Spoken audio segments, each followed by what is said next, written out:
Do you miss playing Dungeons & Dragons, or just have a hard time finding a group in your hometown? Maybe you just wish you could play more. On Discord, we created a community of over 100 people who are playing D&D around the clock. By integrating Discord and D&D Beyond, we're able to provide an immersive experience that is the first of its kind. You can create a character from 1st to 15th level, and then roleplay 24/7 in our Discord channels, while combating monsters, crafting weapons, training new skills, and searching for items across our campaign world.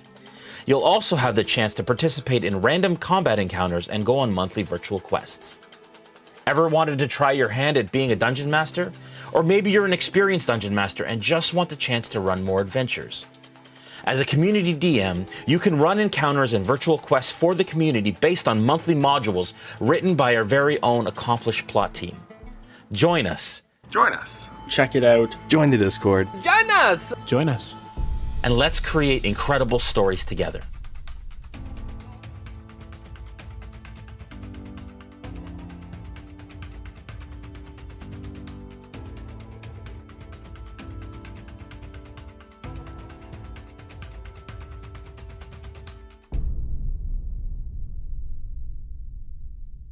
Is money really worth all this? It's not about the credits. I've been looking forward to this for a long time. I bet you have. You're not getting the drop on the villains with sounds like that. Your game needs Sirenscape. The Sirenscape online player has a huge library of epic sounds for any situation. Epic games need epic sound. Go to Sirenscape.com to get started today. It is said that the ancient Forge Masters would infuse a part of their souls into their creations, imbuing courage, strength, and grace with each strike of the hammer. But somewhere, deep in a dwarven hall, the last of the Forge Masters is hard at work.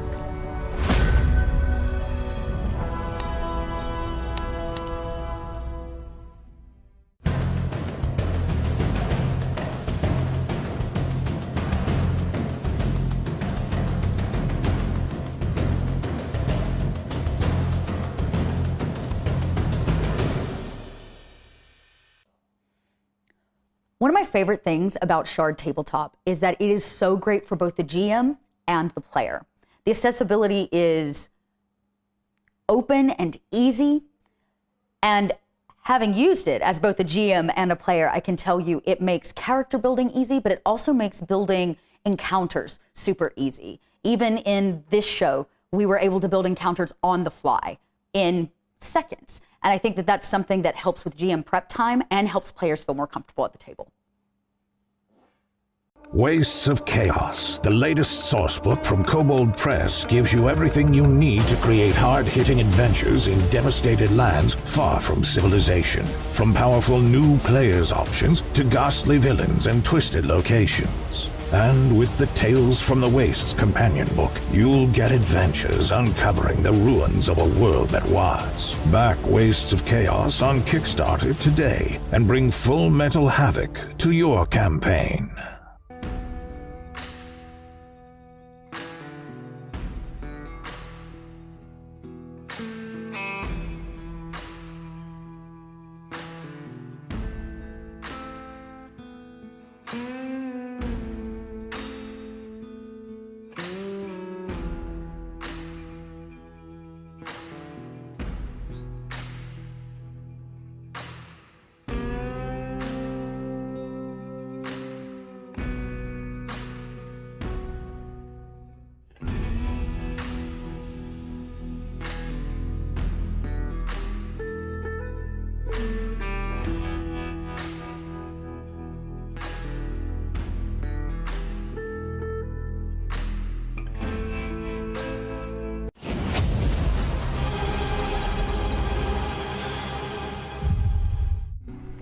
Hello, everyone, and welcome to our first episode of Tales of the Wasted West. My name is Jason Azevedo. I will be your GM for this series, and I'm super excited about it. We have some announcements to do first, but before we get there, we're going to introduce the players at our table. You're going to get to meet their characters a little later throughout the gameplay, but I'm super excited to bring you all the awesome content that we have in this series, especially from Cowgirl Press. It's going to be awesome. Awesome. Let's start on this side with a familiar face, of course, to RealmSmith. We have Omega Jones, the Critical Bard. Just did my introduction for me. Hi, my name is Omega Jones, also known as the Critical Bard. My pronouns are he and they. Hi, I'm Little Red Dot. People just call me Dot. I'm the content production manager for Cobalt Press and, all things tabletop fan. Hi, I'm T. Alexander Stangroom, pronouns he, him. I am the Chief Operations Officer for Cobalt Press. Hello, I'm KP, also known as KP11 Studios on all your social medias, and I go by he, him. Hi everybody, I'm Kate Osborn. I go by Katiesaurus on all the social medias, and my pronouns are she, they. Hey, I'm Jesse Jerdak. I am a he, him, and I've got your back. Awesome. All right, so we'll go through a couple quick announcements and then we'll jump right into the action. Of course, our title sponsor, Cowgirl Press, thank you so much for allowing us to do this and making this very, very possible. I've had a dream to do that came out. I put the wrong emphasis on the wrong syllable, anyways, but it was a great start. That's a great start. Yeah. What better way to start than that? I did have a dream, and it was to play a Western D&D campaign, and we're very excited about it. But first, we want to thank Cowgirl Press, our title sponsor. Of course, right now, live on Kickstarter is their Wastes of Chaos campaign, which funded in an hour, folks. Yes. So go over there. It's been up for a little while now. You can support. They have an incredible content and miniatures and a bunch of partners also that they're working with. It is a guide for building a wasteland setting. We used it to build this world. And so we're very excited to dig into all that awesome, wonderful, crunchy content. It is 5e compatible, of course, but also agnostic because it's more of a campaign setting than it is an actual rule setting, or rule book, I should say, and so you can use it across all of your wonderful Western campaigns. So thank you so much, because we couldn't do this without you. Thank you. Another shout out to Shard Tabletop. It is an awesome online tool in VTT. We are using it here. Throughout the series, you will see some interstitial stuff pop up on screen, but the characters are using them, some for rolling, some for stats, some for taking notes. It's an incredible service, and you can go check them out. Shard Tabletop online. They also have Cowgirl Press content for the Kickstarter, and they're closely partnered with them. So, and I DM'd the founder and his lovely wife at a cruise recently, which was awesome, and they were incredible people, and so glad that they're on board with us on this journey. Very, very excited. Hero Forge, creator of incredible custom miniatures. You can do a lot of other digital stuff on their platform as well. We have the awesome minis here, which were printed and painted by Jesse Jerdak, our very own. Beautifully painted.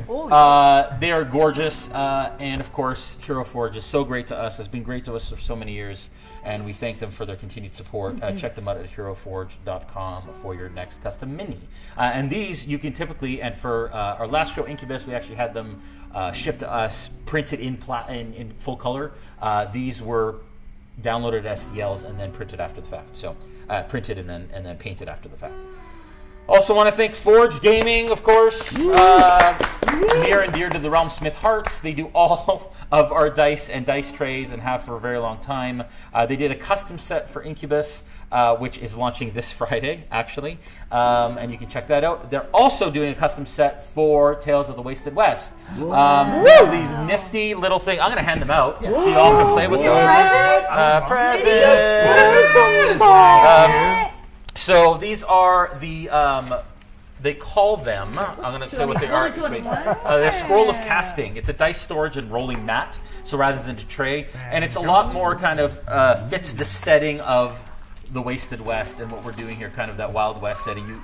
You can store your, show Show them what they look like out of the pack. Yeah, unboxing It looks like kind of a bit of a bedroll. The person who loves like a scroll case and a bedroll. Who loves the unboxing videos the most. They're very cool. And then you put your dice in there, and it's awesome. Crinkle the plastic lock for some. Yeah, that's nothing better on camera. Dice mat. On a mic than The very dice cool. mat is the new chair. Yeah. And these ones were prototypes they sent us. The real versions will have the logo of the show on it that you can get. So anyways, very, very cool. Awesome. Cool. And dice. Oh, we got dice. It's like So pass those around. I already have mine here open, and I've pre-blessed them. This situation just got dicey. Those are the dice. We can put one of the sets on the. These are so cool. What? Okay. All right, stop. Okay. I'm not about to play with y'all. So you are. The cool thing about forged dice is they come in little tins, little forged dice tins. Wow. These are kind of like rustic gold kind of thing. They also come with a set of stickers. All forged dice do. And ours will probably come with the logo of Wasted West on the tin, with a bunch of other stuff. They are being manufactured as we speak. Oh my God. And the Incubus ones came with flash stickers specifically for came with artists. stickers. Stickers. So anyways, Don't stick them too do we get a shot of them in the tin there? So many Jules? stickers. Yeah, cool. Awesome. Yeah, can we take the dice out of the tin? 'Cause I don't think they can see them. First roll. First roll. Do it. First roll. Is it 11? 11. It's respectable. It's a respectable. Okay. It is also 1 and 1. So. Oh, don't do There that. we go. Yeah. Mine came with a Jolly Rancher. They're really, really cool. Super rustic. Perfect for the setting. So Thank you, Forge Gaming. Wait. Thank you very much. I'm gonna put a sticker on my laptop. Yeah. Nice. Damn it, I dropped it. I'll do it later. And then finally, Game Conclave. Game Conclave Next, which is an awesome service for DM and custom content. It is run by a good friend of ours, Teddy Benson, who happens to be the gentleman who owns this cabin that we are currently in. He is currently hosting us. He is here. And if you see somebody walking back and forth in the background, dressed like somebody from the period, it's because he is serving us drinks this evening as the host that he is. So he will come around with a little card. You don't have to tell him what you want. Just write it on the card. And he will get us drinks as we like a saloon should. This has been an incredible experience. Thank you, Teddy, so much for all you do. Thank you. Teddy, if I could kiss you right We now. can have whatever we want to drink, would. as long as it's sarsaparilla. Only that. Do you have sarsaparilla? We forgot to pick that up earlier. Yeah, awesome. Okay. And then, finally, Sirenscape. They've been so good to us for so long, and all of the sound effects that we're using are Sirenscape. We are using some licensed music that we have, but thank you to Sirenscape for the awesome tool that we have. A couple quick announcements. Incubus is premiering this Friday. It is a band of professional tattoo artists who are amazing folks, led by a GM or DM, Chad Rowe. And a couple of them were on Ink Master, and it's super, super awesome series. We filmed it a little while ago, and it's starting and premiering this Friday. Check that out at 8 p.m. on our channel as well. Join our Discord, Patreon. We have this amazing community of people who are role-playing kind of around the clock. And, of course, CB is one of our Smith Guardians. Much love. Much more than that. And, of course, Julian is here as well. He is an admin now. That's true. Thank you. Welcome. But anyways, our community is amazing. They're the Heartblood and Heartblood? Yeah, sure. Heartbeat? I mean, technically, Heartblood is a thing. I don't even remember what the actual saying is. Lifeblood. Yeah. They are the lifeblood of our community and what RealmSmith does, and we couldn't do it without your contributions on a monthly basis. So thank you so much. This show wouldn't be possible without all that you do as well. So thank you, folks, for that. Check out our Discord, our Patreon at patreon.com/RealmSmith, and then you can join our roleplay server there. D&D in a Castle is coming up very soon. You are going to be there next week. And I am going to be there October 16th to 20th and 27th to 31st. I think a moth just flew in, dive bombed the table. He's ready. Here. He just wants to roll some dice. He's just excited about our show. He's adding to the atmosphere. Yeah. Oh, he is right there. Yeah. Hi, Mr. Moth. The show is so good. I've had enough. He's like, I'm good. My life is over. Definitely not drawn to the lights. No. But anyways, yeah, D&D in the Castle, amazing opportunity. I think I still have a couple seats left at my table. You can check that out. And, of course, check out all the wonderful, awesome DMs that will be there. D3 at Sea is also happening. November 13th. Myself, Dot, Omega, and Mark Meir are DMs on the cruise. It is a wonderful tabletop gaming cruise, and we're very, very excited to be on it again. And we're going to the Bahamas, y'all, and the Caribbean. And then also, we've also announced our spring 2023 cruise as well, so you can go and check information on that. April. And we're going to be announcing GMs at some point in the near future for that as well. Thank you to our Smith Guardians and our Realm Watchers who run our community. Our Realm Watchers are our moderators for both our Discord and online. And our Smith Guardians are, again, kind of the backbone of what we do plot-wise on our server and everything else. If you like what you see today, consider subscribing and sharing. Thank you, everyone, for being here. I'm so freaking excited to do this. It's a bit of a twist on D&D. It is D&D 5e with a Western twist, and we're very, very excited about that. Without further ado, let us venture into the wastes.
Welcome back, everyone. On the edge of the Dreadlands, there lies a small but lively town, an oasis within the harsh landscape. A haven to some, a starting point for adventure for others. This town, Hellsbank, a name the citizens of the town refer to it as, is a town like any other. Of course, if you had dragged that town through a scorching desert and beaten it to an inch of its life. Life out in the Dreadlands is difficult and has hardened the folks that live there. But even so, they are not weary of strangers, as they are the lifeblood that keeps the town alive. Wedler, you have purpose in coming here. You have asked some of your companions to join you on this journey to Hellsbank. Mm-hmm. What have you told them is the reason that you wanted to come to Hellsbank? Just so we're aware. And again, we have been playing these characters actually a couple times now. Yeah. And this last time was just at Dragon Con, where we had a fun little romp through the waste of the Dreadlands and fought some goblins. We did have some other companions that we left at the last town that you were just at, and you had broken off and headed to this town on your own. Wedler, what did you tell them? So after I got my weapons back and my stuff, for those of you still with me, I might have told you I have a map, and that map might lead us to this town, which might lead us to some treasure. Which might not be true. And so you shared that all kind of on the road, or that was the reason for okay. Yeah, on the road probably. Just, yeah. Okay. Oh. And as Wheeler tells you this walking into town, he's a dust goblin. They wear what's left of the wasteland. Burlaps and canvas. And they carry a pickaxe on their back because their favorite thing in the whole world is dig of gold. And, yeah, that's it. I don't really hold any weapons. I have a small sling, and I have a little chin strap beard because that's all I can grow. And a few hairs left on the top of my head, which shielded me from the sun. And, yeah. Oh, I have a gold tooth, too, because I plucked that rock myself. Oh. Very good. Very cute. All right. And as you approach this settlement, this town, your companions, to your right as you walk through, what would they see? Yeah, they would see the darker skinned individual, human. They have a nice little brownish black mustache, bright, not even super bright, kind of dull gray eyes. Can't really tell what kind of hair they have. It seems short underneath their hat, their dark charcoal black hat. They're wearing a pretty simple garb, a nice cream shirt with a brown vest over that, some black pants, some nice little boots. You see a couple of holsters, one to their left, one to their right, with what seem to be not necessarily ornate pistols, but they seem to do the job. And yeah, that is what you see. Yeah. And? Walking reluctantly with Wheedler is a tall half-elf. There's this slight almond sort of shape to the eyes that sort of give it away. Dressed in a much nicer way to everybody else. Although these clothes look like they're a little old and have been repaired. So a nice shirt, a nice cravat, good quality waistcoat, heavy duster, breeches and boots. And a very nice looking bowler hat. But it appears that he's wearing the bowler hat wrong, because it's pulled down a little too low and his ears are both tucked under the bowler hat. It doesn't look very comfortable. To one of his hip, he has a very nasty looking but expensive poignard, like a mango, a long blade. And in his other hand, he's carrying a doctor's bag. Okay, interesting. All right.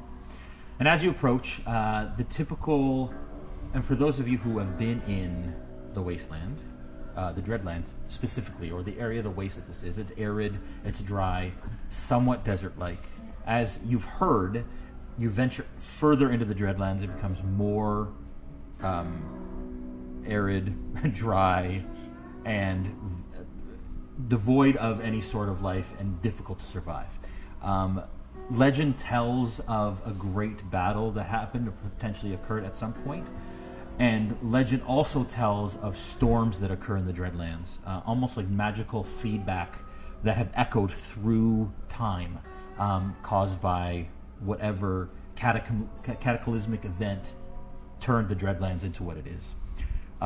You all have heard from the last time that you were, and from people you've talked to on your way here, that Hell's Bank sits on the very edge. It's the final kind of last watering hole, last sign of real civilization before you venture into the Dreadlands. Kind of the last bank of hope, as it were. As you approach, the sun is setting, light is starting to wane. You're thankful being in the Dreadlands at night is not great.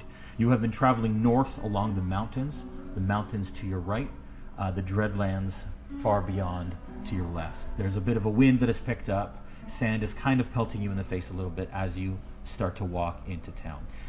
You can already hear the distant hum of civilization, of community, possibly the distant sound of a harmonica being played in the distance, maybe a banjo.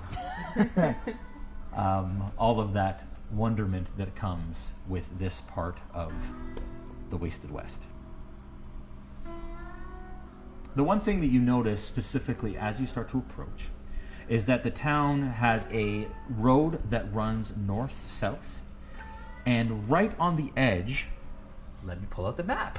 Already! It's big. Okay. Y'all. Oh, okay. And Julian, we have that. Thank you to Julian, who's Thank you, of course. Julian. Sweet. Beautiful. Yeah, you can use your devices to hold it down a little bit. Okay. Hero Look Forgers. at that. That's amazing. Are we on high road? Do we always? Yeah, so you're all approaching from Crossing Avenue this way. This is kind of north-south. That heads towards there. That is to the east. So north-south is this way. Got it. This east-west sort of. So what's north and south? North-south is like that. You're coming up this way. On the left, you see, and this is quite distant still, sand in the air. You're kind of crossing through the dunes leading up. But it's a weird sort of architectural wonder in these parts. Architecture that you don't really recognize and kind of doesn't quite fit in from the distance that you see. And you see some ruins, actually, which appear to be almost like the burnt down husk of a building that used to be there. And then right beside that is a row of houses which almost look like they've been built out of a template. Basically typical settler town, where it's like, we're just going to move in here, let's get this up as fast as we possibly can to beat the blistering heat and sand. In the distance you do see blue, and it's actually quite marvelous blue, and it looks like some sort of large body of water. You can't quite see the other side at this point in the setting sun. The one thing that you do notice as you kind of approach is an individual who kind of sits in amongst and just before the ruins. Archie, tell me what they see. So as them strangers approach, you see what looks to be maybe a bearskin rug propped up against a tree until it kind of cocks its head and looks at you. You see about 7.5 feet of big furry bear folk kind of eyeing you warily. All right. And that's what you see. And it's quite weird at this point, or out of place, because there is just a large, furry bearfolk creature. And you've heard of bearfolk. It is up to you whether or not maybe you've seen them in the past. They aren't incredibly common, especially out this far. It is hot. It is dry. As soon as he moved, Blue goes, The rug's alive! That ain't a rug. That's one of them bear folk. Bear folk? Yeah, don't get too close. He'll have you. Okay, I walk up closer. Howdy. Howdy. Howdy. Howdy. Oh, it's a meeting of the minds, this, isn't it? You're so tall.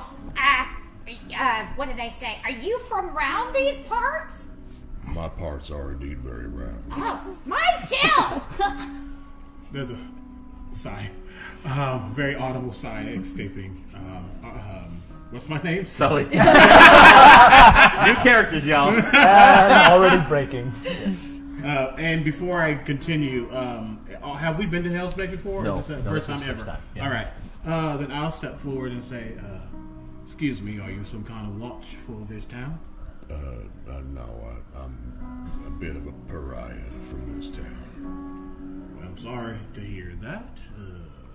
Not sure if we need to talk to you or not, but we are new and we need to find some rest. Would you be able to let us know where we can lay our feet, get a little bit of ale or some food? Oh, yeah, there's a tavern over yonder if you just keep heading south. North, that's what I meant. Directions are an arbitrary construct if you really think about it. So yeah, there's a place full of pink monsters just like that one over there, and they all kind of drink the same stuff, and they don't even lay on the ground or nothing. Well, you can't just skip over the monster part. What? Yeah. Well, I don't know. Like I'm like a bear guy. That's like a furry lizard. You're I'm a human. Yep. Right. Human, and you're pink. Fancy. Fancy, like a mushroom creature. It's a hat. You it's very numpty. They What's call a me numpty. That's a numpty. Okay. I'm apparently a numpty. It is nice to meet you. My name is Arcturus, but you can call me Archie, and I just extend a big old paw over there. Put a very tiny, sweaty, gross goblin hand inside your paw. That's pretty nice. He just got Minnesotan for a second.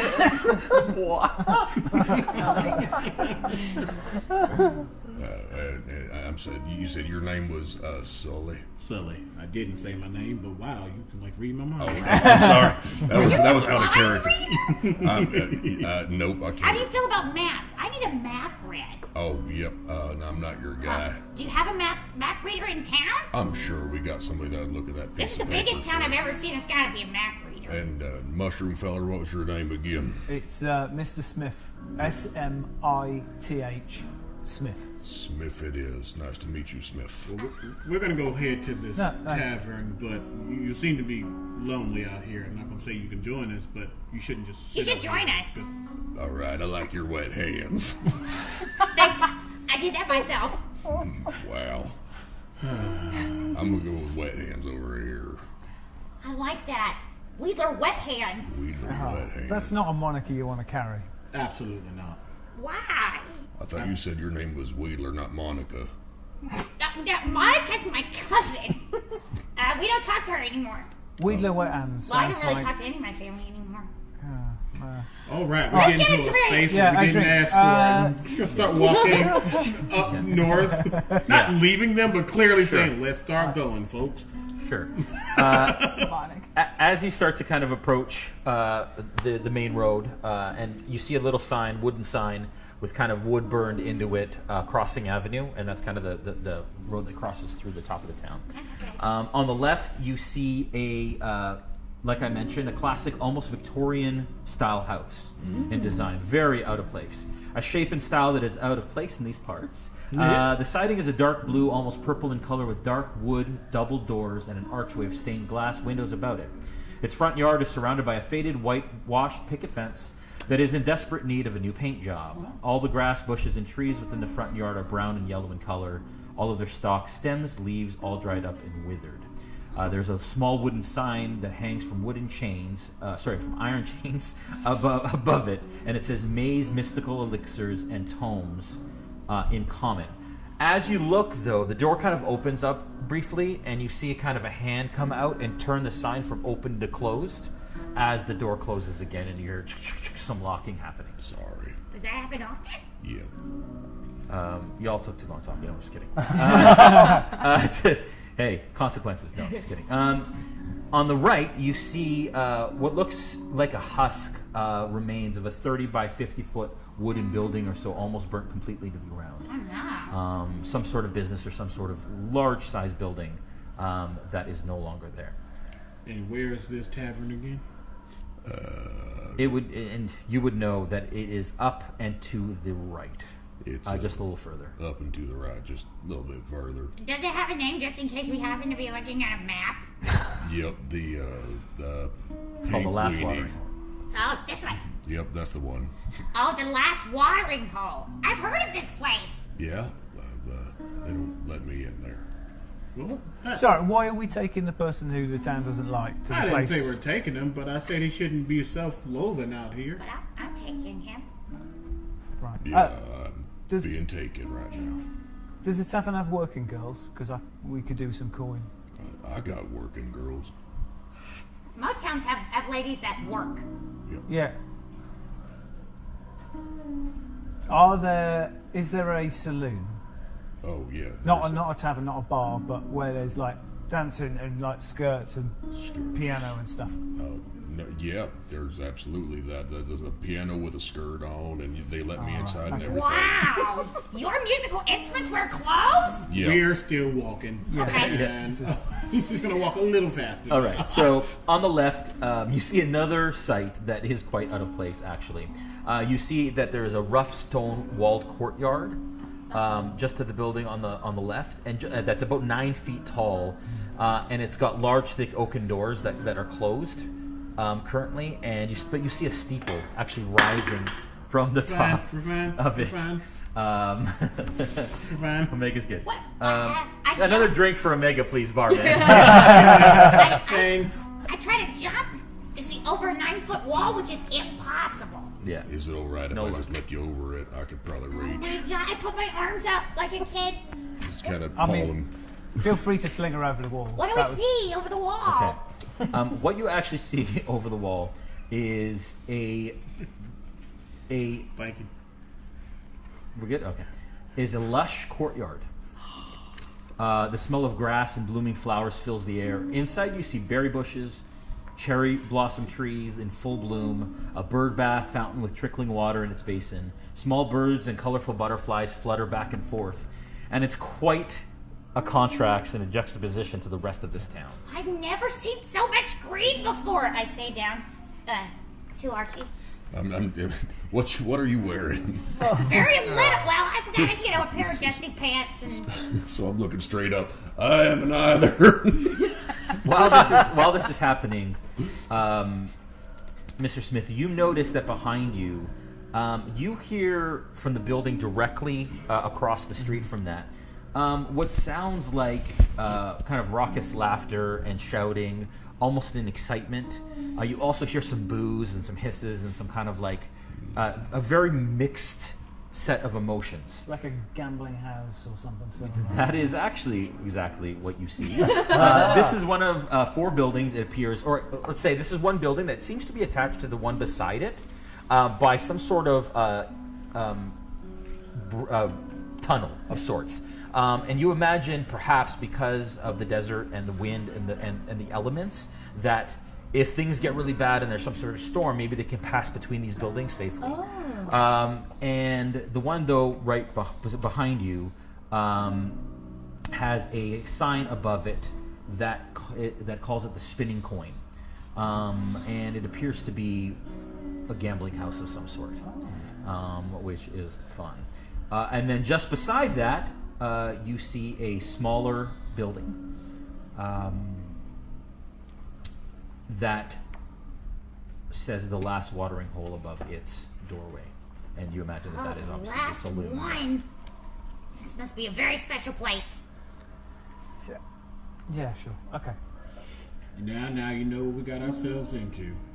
Just past the temple, you see that what appears to be a large building. It looks fairly official, maybe a government building, a town hall of some sort. And then down the road, it kind of gets dark. The one thing that you do notice, standing kind of between that little area that you are, between the temple and the last watering hole, is a blacksmith sort of shop on the corner. And in the distance, each square is 10 feet. Okay. So you're like 10, 20, 30, 40, 50, maybe 60 feet from it. And you see what appears to be a large iron humanoid kind of looming structure, looking down at, what do they say?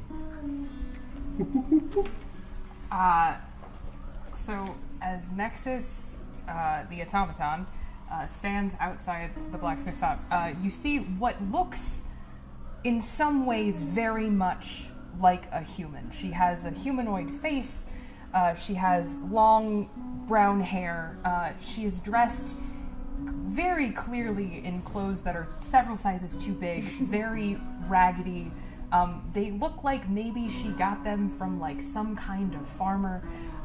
But what is most notable is that at the shoulder, Nexus's arms stop being human and they are fully mechanical. They are these sort of deep blue and silver cogs and clockwork sort of automaton things with pieces of what looks like hands kind of still attached.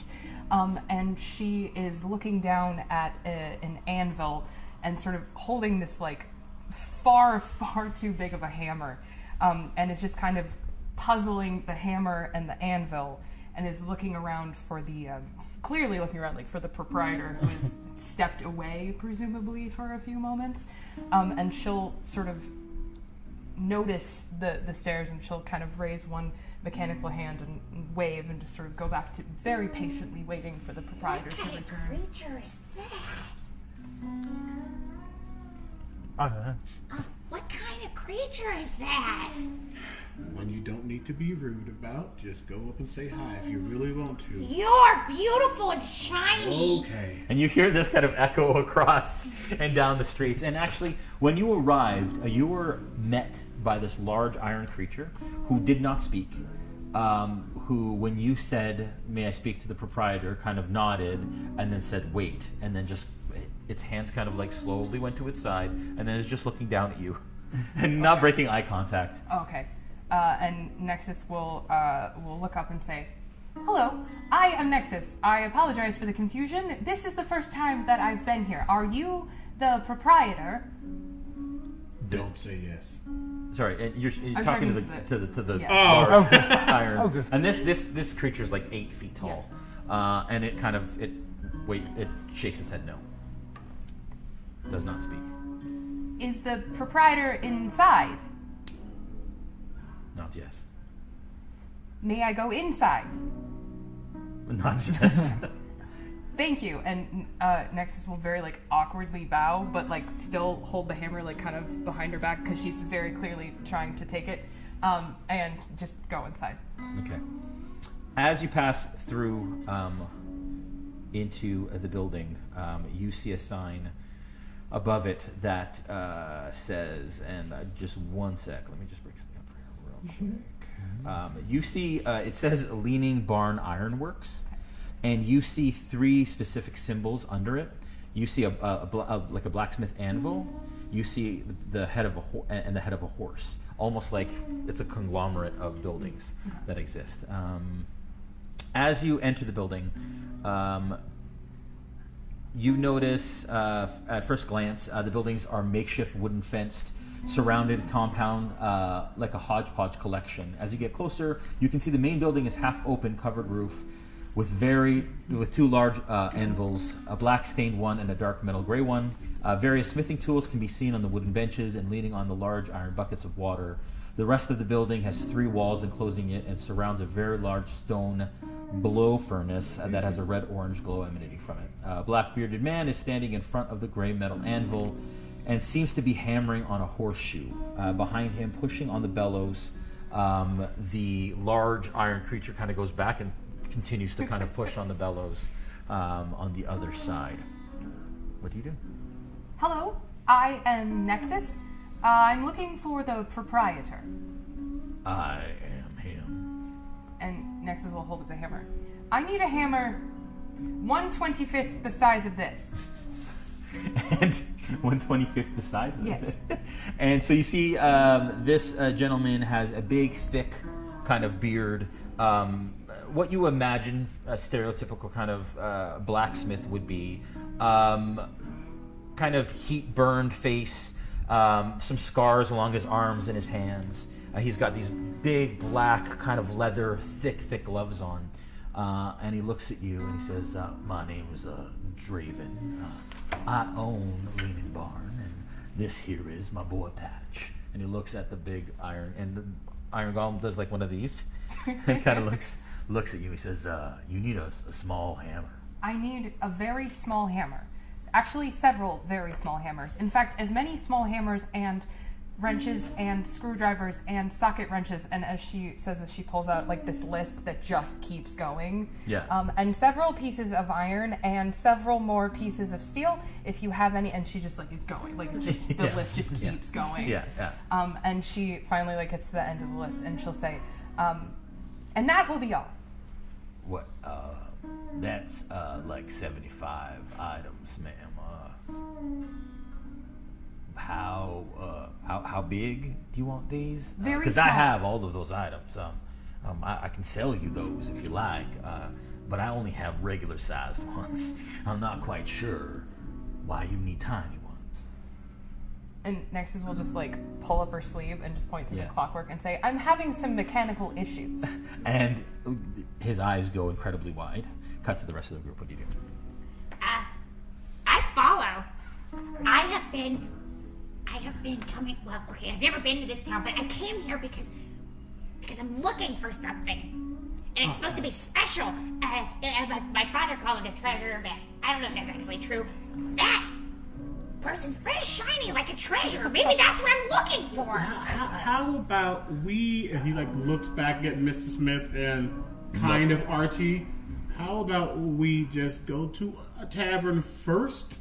Let us get acclimated before we start hounding people we just met. Literally. Oh, there's hounds in town? I don't like dogs. I mean, we just need to take a load off. We've been walking for quite some time. This is a very hot place, and I'm thirsty. Right. I have a canteen. Right. Okay, so bar, is that the plan? I'm not saying we don't have to do that. Just got here. It's pronounced bear, not bar. Oh, yeah, okay, bear. You want some bear? No. I feel more stupid listening to them talk. I don't like to use those terminologies, but I feel different. Yeah. No, I don't want to say that either. No. This all feels weird. I'm just going to start walking towards the tavern. Okay. You turn around, you start walking. I'd like to peep in on the shiny person, and if the automaton's still out front, she bowed. Yeah. So I bow. Okay. All right. So as you say that, his eyes kind of go wide, and you hear Wedler kind of enter the area. Hello, I am Nexus. I'm Wedler. Hello, Wheeler. I am Nexus. Nailed it. I'm Wedler. Okay, are you a treasure? My father says that I am very special.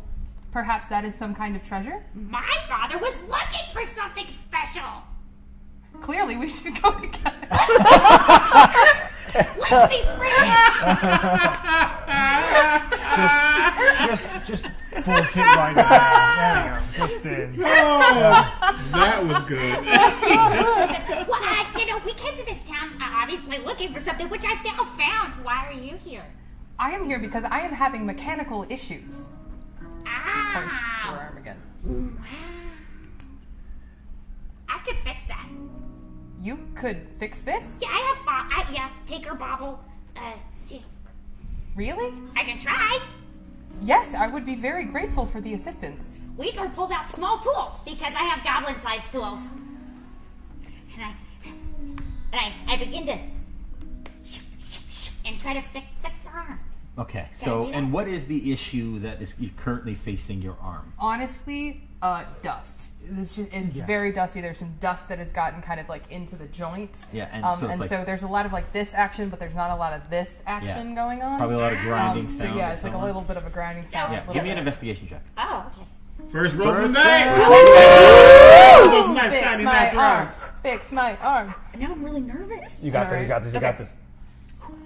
Investigation. And I would, you can give me. This is actually pretty good for me, so. Yeah, you can add your bonus for your tool proficiency if you've got Oh, yeah, dope. Okay, I'll add my proficiency to it. You got it. Oh. 15 plus 3 makes 18, and 2 makes a dirty 20. Dirty 20. Nice. Thank you very much. Teddy. Huzzah! Hey!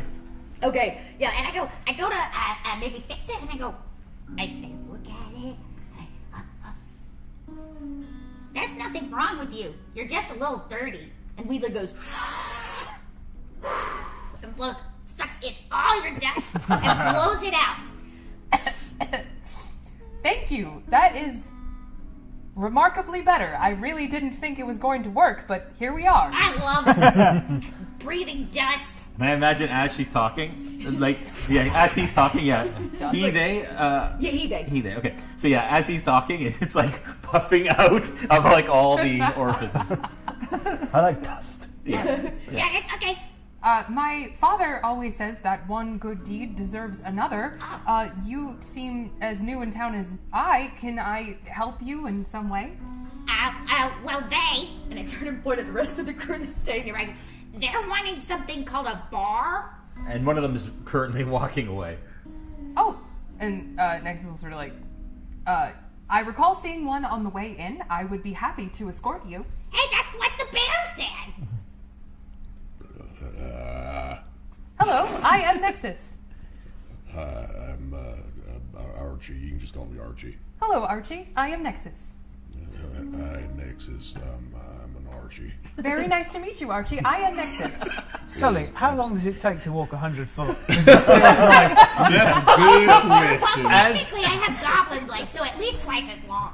As you reach the door to this saloon, you see that it is also attached around the corner to another building as well by another tunnel.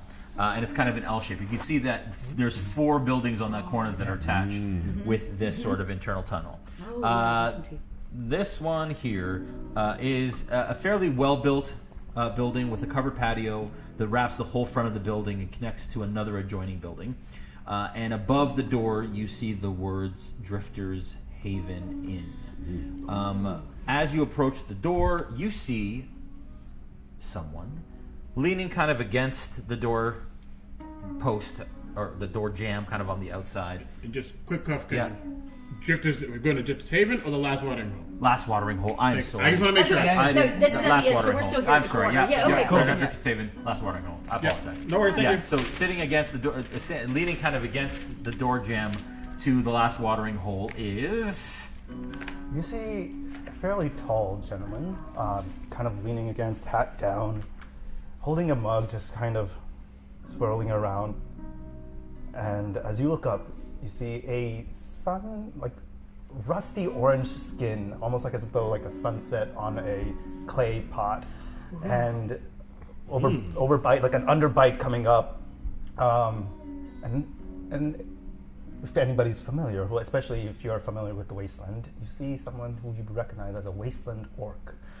They're wearing a dark, almost blackish duster, like dark brown pants, a nice buttoned-up shirt that's clearly been dusted up from the travel.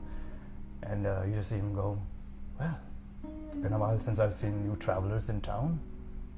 Howdy. All right, mate. Hello. Howdy. Hello, I am Nexus. I'm with My name's Shiv. Hello, Shiv. I am Nexus. Hello, my name is Shiv. Do you stand on stoops often? No, just fortunately they've I've had to do a little bit of remodeling. If you want to go sit down anywhere, I wouldn't Do recommend. they have bars in there? There was a bar, and then, well, there was a little bit of a scuffle, and then one of them got puked on, the other one got broken over the head of someone else. So it's your typical tavern. Yeah. Party. Yeah, sawdust and eyeballs. Yes. If anybody asks, just send in a good word about me, otherwise they're still a bit angry, or just say you don't know me, otherwise you won't get service right now. Well, the truth of the matter, and I'm not trying to sound like someone who's being antagonistic, but we really don't know you. So I am going to just walk inside. This is Shiv. His name is Shiv. I heard that. Thank you. I am Nexus. This is Archie. This is Shiv. With Now name- we all know each other. The name game. That's Monica. And if you see a girl crying in the corner, a young lass, definitely don't mention my name when I'm out here. I don't think you'd like Why that. would a young girl be crying? Why is if I it- mention Well, you? broken hearts are like that. You broke her heart? I can fix that. I mean, Leave I the think I'm doctor sure if- into me. Right. I'm walking into this tavern, and if we meet someone new, I'm not stopping. Would you like to hold my hand? Absolutely not. Okay. I'll walk inside. Okay, I grab Archie's hand because he wants to hold it. It's squishy. As you push through the door outside, and there, of course, the swinging doors that swing back and forth, the first thing that you see very, very clearly in front of you is an L-shaped bar with a brass foot rail spanning its entire length directly in front of you. Various bar stools with soft pillow seats sit around the bar at various positions. It's a fairly busy bar at this point, and there are a number of patrons, almost too many to take in. From the middle of the room and to the right are circular and square tables. Multiple sitting booths align the north wall of the theme, and you can tell that the saloon itself is themed in sort of like an aquatic nature sort of theme. There's a large mural above the bar depicting 2 mermaids playing in an underwater ocean scene. And you currently see that there are 2 females behind the bar, and they're serving drinks currently. And it's a fairly festive bar. Would I happen to know the 2 barkeeps' names? At this point, how long have you been in town, would you say? I'd say about 3-4 days. Yeah, so absolutely. The first one is Meredith Noreen. who is what you have been told is a water genasi. And the other one is Sable Heathburn, who is a human, and they are a couple that you know of. And they kind of run, and they're proprietors of this place. And as they walk in, you just hear Shiv from the back going, Meredith, how much longer do I have to stay out here? Can I please come in? And it's so loud in here that your voice kind of gets lost amongst Meredith! Meredith! Please! And you see her kind of look over, and she's like, finally. As Sully finally gets to this bar, yes, he says, excuse me, ladies, I would love. Am I butting in line in any way? I don't want to just come up to you and start. Yeah, and you kind of work your way through, and it's pretty busy, and then there's lots of people in here right now, and they're all drinking and having a good time. And you imagine that this is kind of where the whole town, everybody who runs the town, and you can look around and you can tell that there are a lot of locals that are kind of here after hours, and some travelers, and some people who. The last stop before the Dreadlands. Yeah, so that's we'll right. see. Yeah. Right, and you get that sense in the air. The sense in the air is absolutely one of opportunity, excitement, adventure, potential death. This may be my last drink. All of those kind of Wedler goes, do you smell that? Yeah. Do you? Yeah. No? Yeah. I mean, they've got no idea what's out there. I smell everything. Oh, I'm sorry. I mean, we can make her stand outside. No, I like how Monica smells. It's my cousin's. Hey, we'll get to it. It's okay. Yeah. As I was saying, I would love your strongest right now. Well, second strongest. I have to babysit apparently. So there's a baby? You know, sometimes. But second strongest drink you have. And the water genasi is the one that you're currently speaking Meredith. to. I don't know her name. Yeah, Meredith. Yeah, she says the strongest.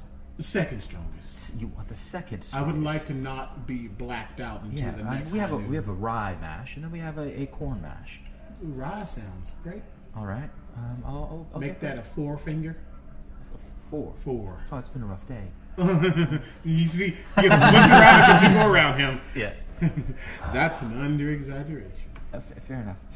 Yes, I'll get that right away. And she kind of turns around. And I'd also like 4 fingers. She's already gone. Preferably deep fried. Oh, dear. No? Okay. Yeah, at this point, you all watch as you're all kind of facing the bar. You're all kind of milling about, kind of taking in the information and the atmosphere of the place. And you all of a sudden hear a voice. And it's a familiar voice. As you turn around, you see a pale kobold who has a white kind of fluffy shirt, who's kind of open halfway down, wearing tight leather black pants, and kind of comes up. And this kobold apparently, and kobolds don't necessarily typically have hair, but you can tell that some sort of black wig, and it's kind of pulled back in a ponytail. Yeah, and the kobold kind of climbs up onto the stage, and everybody kind of claps, and you hear chants of Michael, we love you, and sorry, Jack, we love you. His name's Jack. For those of you who are at Dragon Con, and this kobold kind of gets on stage, and everybody there's a hush comes over the crowd, and there's little talking, and people shh. As the kobold, louder than you would imagine in this place, his voice kind of fills the area, and he says, he starts to sing, I'm gonna make a change for once in my life. Anyways, he continues on. He starts to kind of fill the saloon with the sound of he out of town. Beautiful music.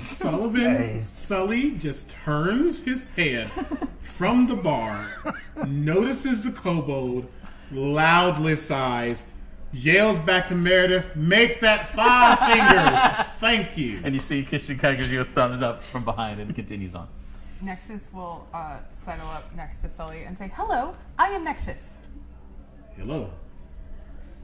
I would exercise caution. Much corn mash has at least 80 to 90% alcohol, and many humans cannot stomach it.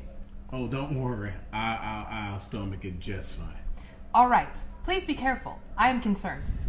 Well, luckily you only know me for about 10 minutes now, and Feels longer. You learn. Don't you have a tripwire to go fix? Look, I did that once. Okay. Yeah. Wait, wow. Did you? Anyway, I'll be fine. I am sorry. I did not learn your name. You didn't. My bad. It's Sully. It's Sully. Sully, I am Nexus. And you? You can call me Mr. Smith. Mr. Smith, a pleasure to meet you. I am Nexus. I got that. Smith some mushroom. It's a hat. Don't eat him, though. We need him. And you seem to just be with us somehow. I was just happened to walk in, Yeah, and I'm just like sitting at the bar. Listen, we're collecting folk like animals in the waste and strays. What? I like critters. Me too. Oh my God. There was one. Somebody really needs to auto-tune that bard. I turned to who's the other bartender that's not Meredith? Yeah, it was her partner. Sable. Yeah. Sable. Yeah. He just, Sable, can I please have an entire bottle? Just a bottle. Whatever you got. Oh, right. Strongest thing. Oh, right, okay. Yeah. That would be, yes, that would be the rye mash as it comes back. So a bottle of rye mash is a lot of money. Okay.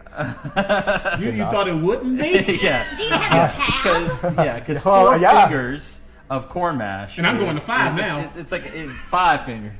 So it's 1 silver per finger. Great. So that's 5 silver for me. It's steep. So it's 5 silver for you. Noted. I would say a whole. How many fingers, bartender, would a bottle of rye mash be? I would say 18 to 22. 18 to 22. So that's a gold and a half, I'd say. All right, I gotcha. Yeah. Yeah, that's going. All right, and she comes over and she just places it on the bar. She turns around some glasses. And she turns Thank around God. and walks away. Please exercise caution. Oh God. Sorry. I'm sorry. What? Please exercise caution. I don't need to exercise. I'm good. Wheeler comes up to the bar, which is like here, so you just see my eyes. Yeah. And I look up at this beautiful water genasi. Yeah, I've never seen a water genasi Sure. before. I smile, gold tooth showing, and I say, "Excuse me, Yes. May I help you? have you been here a long time?" I'm sorry. We're very busy. This is important. I'll Like order today, five, yes. I'll It's order been 5 a long. fingers. It's been a long day. Yes. It's been yes. I've been here many hours today. Okay. No, I don't mean. Have you been in this town a long time? Well, How old are you?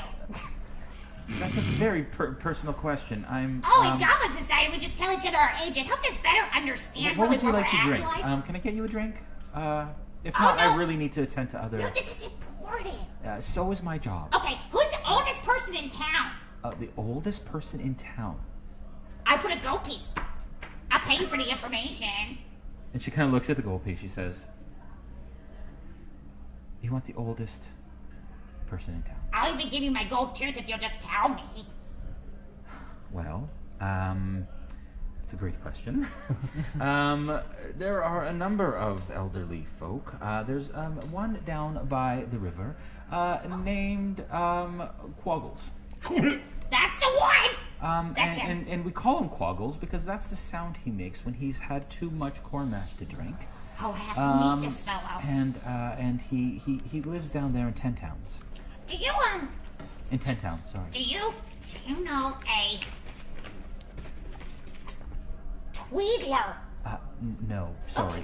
Do you want something to drink? And what she is- kind of like slides the gold piece across and into her I apron. can drink. I can. Yeah, sure. Give it to me. I'd like to order a beer. Right. Okay. Perhaps if I could Bear. I'd like to order a bear. Oh dear. You decide what you want, and I'll just be back. How about a sip? She walks away. How about a sip? And I take the bottle that I just received. Okay, I sip the bottle. Is it good? You sip the bottle. I How sip much of a from sip this do you take? I don't. It's like a gulp.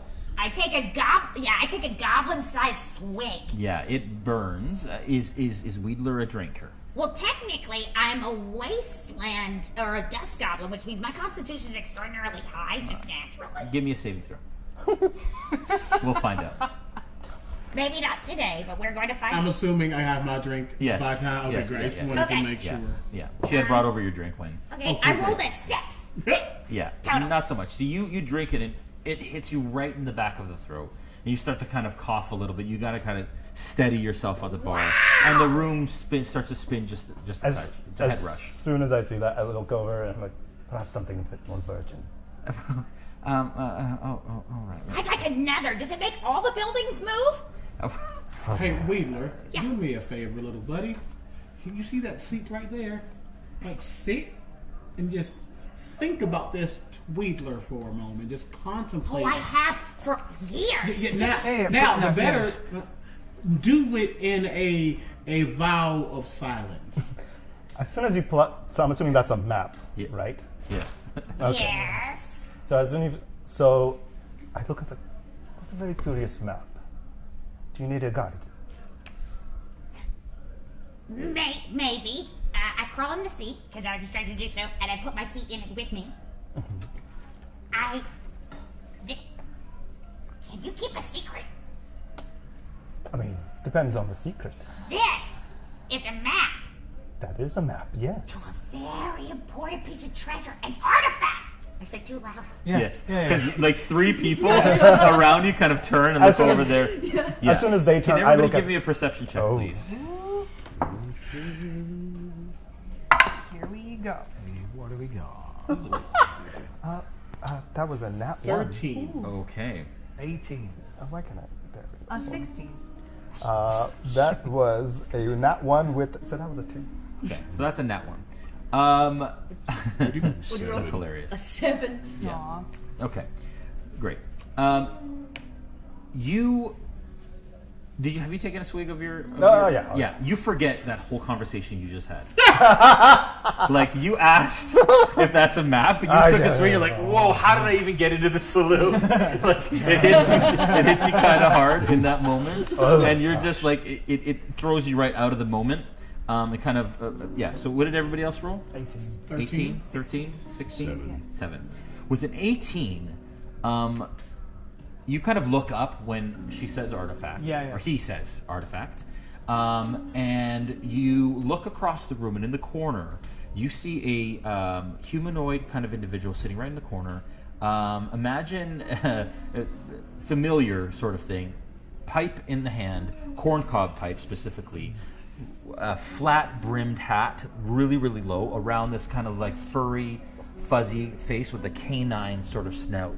And as artifact happens, this glow kind of illuminates this jackal-like face as it then goes back down. And this individual is kind of sitting back against in one of the booths with a couple glasses that are empty in front of with their boot sort of on top of it. And they kind of look over and they're receiving a phone call. It's a very busy bar. What kind of monster is that? I've never seen Teddy I'm run so sorry, fast. we haven't got any more reservations. We're full. Yeah. Are you calling about the artifact? That's great. Good. Is that pizza? Oh. So, I've got that. Yes. I would like to try and pretend like I've not observed that. Performance check. Nice. Deception check. Deception. Well, I'll let you choose. I'll choose the one I'm good at. Thanks. Well, that's a nat 20. Yes. In a single round. For a total of 26.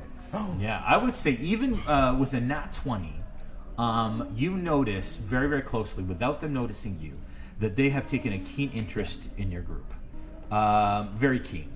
And is honed in on you all. And it's the look of sizing you all up. Looking at your weapons. They're looking predators. What's that? They're predators. I wouldn't say that. With a 26, I would say there's a bit of a sense of being impressed with your group and the look of your group. Maybe not for all of you, but I don't know what you're talking about. I have the map. But definitely taking a keen interest in Sully and some of kind of the larger, more sort of like hardy folk. So you at least have the presence of mind to realise that you were speaking a little bit loud. No, absolutely not. Afterwards, I put a cigar in my mouth that I've been chewing on far too long, and I keep talking. It's just, I believe that Wedler. Put that away. Not in the bar. But don't you want to see the... Not in the bar. You're not being... what's the word? Silent. No, not even that. You're not being... I can't think of words. Subtle? Cautious? We're not trying to make you feel bad. No, just... I don't feel bad. I know you don't. Time and a place. This is neither the time. Who else rolled over 15? Okay. You notice a reprimanded. What's that? Sorry. Yeah. You notice a man enter through one of the doors along the side, which looks a bit like an exterior door, and it kind of like flaps closed. And he starts kind of like walking around the room, and people are kind of parting, but he's dressed in very kind of exquisite, high-end but revealing clothing, and almost like a shimmering, semi-translucent kind of silk shirt. And he's kind of like has his chin up, and he's kind of like surveying everyone and looking at certain people and like waving and smiling and winking as he kind of makes his way through. Behind him, another female comes through wearing similar clothing, slightly revealing, and kind of like really sort of like sleeking through the group in the crowd. Okay. And as the door kind of swings closed, you see two rows, sort of paintings on each of the doors. Oh, okay. Nexus is gonna look at Mr. Smith and say, "Excuse me, I believe someone of higher status, as yourself, has walked in. They are dressed nicely, and you are dressed nicely. Therefore, logically, you belong together." And she just As you look in that direction, does not take an insight check to reveal that these are possibly the individuals you were asking about earlier in the evening. Oh yeah, it looks like they come from the knocking shop next door. What is that? Maybe when you're older. I'll be back in a second, and I will walk towards the courtesans or however they're presenting themselves. And you have to kind of like work your way through the crowd, so you start to kind of work your way through the crowd. As he walks away, he's like smiling to everyone. He just looks over, and the facial tone shifts ever so slightly to not really curiosity, but like intent and making sure that everything's okay before that smile returns and he goes back to the group. I go, excuse me, Sully, since we're being super secretive, when is a good time to talk about the map? Because that's why I'm here. I understand that, but let's, first of all, and he looks at the three individuals we just met 5 minutes ago, let's get a little more acclimated. Oh, I'm sorry. Let's get a little more familiarized. Oh, okay. Let's know them better. Okay, I am Nexus. Yeah, I sucked the dust out of her. You did what? Them very well. Oh my god. We are now bound. 2 of those fingers are gone. 2 fingers in one step. Yes. Constitution saving 2 of those fingers gone. Yeah. I do 5. have advantage against poison and disease. Oh, okay. For this? Yeah, being sure a drink. Sure it does. Like Drink is poison. It's poison. Toxic. Well, this is a long shot. While Sully rolls this, can Nexus sidle up next to Wedler and say, "Excuse me, may I take a look at your piece of information?" Oh my goodness, I would love to show it to you. 21. Okay. All right, go ahead. No, go. You guys go ahead first. I would love to show it to you. Okay, it's hand drawn. Thank you. That will be all. And as Wedler just barely flashed the map in front of Nexus's eyes, I'm going to cast Scribe, which is a cantrip. And the map will be, it is like there's a small sort of notebook in Nexus's pocket, and a perfect copy of the map will appear in that notebook. And just in her pocket, she doesn't take it out or anything, it just kind of like appears. And Nexus will say, "Thank you, I am a collector of information." I'm a collector of small gold rocks that come out of the ground. It's good. It's so good. DM Interesting. Sorry, didn't mean to step on you there. You say it's pretty crowded in here. Yeah, very. So, And you tower above most, and you are a tall individual. Yeah. You, Archie, are towering over, and people are taking. I mean, people have kind of seen you in these parts, and you haven't gotten the best, most welcome, warm reception, which is kind of why you decided to kind of be out. So you're feeling a little bit, out of place and a little bit kind of uneasy with the whole situation. At that point, you see Shiv come up and say, "It's been a while since I've seen a bear folk around here. Are you just new in town, or?" No, I just don't come in town too much. And you see him kind of looking a little bit pensive and nervous. I don't really like being in big crowds. He's kind of holding his paws together and trying not to step on people. And occasionally he is stepping on people. Yeah, I'm very sorry. I'm with them. Come sit right here. Don't worry. Actually, don't sit on that one. I puked on that one earlier. I don't care about that sit one here. a little bit. All right. I'd probably just sit on the floor. I think I'm probably tall enough to just see on top of the bar if I sit on the floor. What? But they're looking at me, Shiv. Well, you're quite the looker, aren't you? Maybe. All right, back to you. You cross the room, and you. Who do you want to approach first? Can I determine which of the two perhaps has more standing? Is one deferring to the other? Oh, insight check. Go at it, Rowe. Nice. Come on now. Those questions. From Yeah, now look. One. Hey, give us and take us away. I love it. I love natural ones.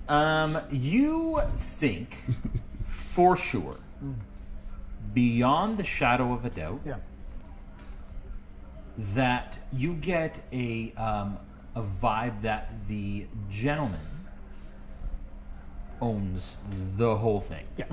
Like, you're convinced they are the proprietor, owner of whatever next door is. Yes. Yes.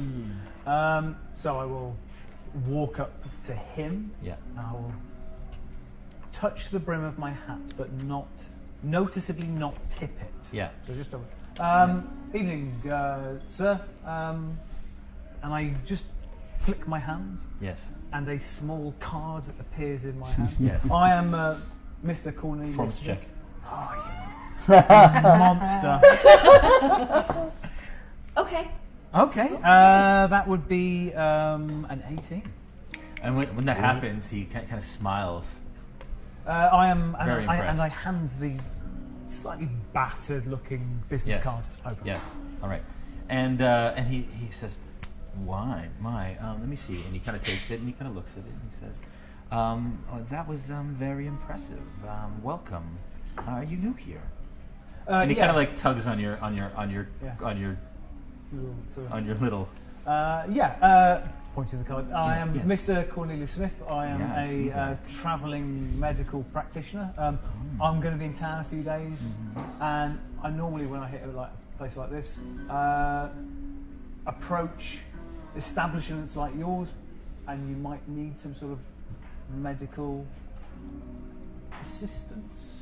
We I don't run know a if you got a pretty doctor in town or... we run a pretty clean ship here. Yeah. I don't think medical assistance is required immediately. I mean, No, I mean, like, minor. I can't imagine. Bits and bobs. Sorry. Bits and bobs. Yeah, we have some of those upstairs in one of the rooms in particular. If you're interested, what exactly are you looking for? And I'm sure Fanny can set you up. Sorry, who can set me up? Fanny. Does that mean something different where you're from as opposed to where I'm from? I mean, from here, she's the owner of the Paradise Rose. But I mean, if Fanny means something from where you're from, yeah, it means front bottom. You're from bottom. No, a fanny is a front bottom. You know, like a lady guy. I'd like to visit bottom at some point in the future. So you're not in charge. I just assumed like the air about you. I have more euphemisms. I will break them out. Save them. We have a few more episodes.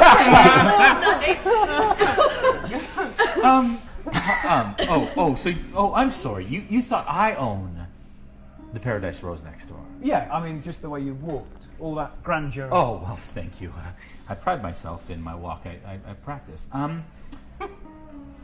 So perhaps if you'd like to come next door, we can perhaps find someone for you.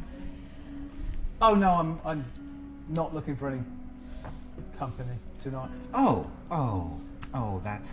You're cute. Well, that's unfortunate. I've been travelling and I stink. I reckon. Oh, is there a bathhouse in town? That is also. It is a parlor and bathhouse. Then let me just tell the.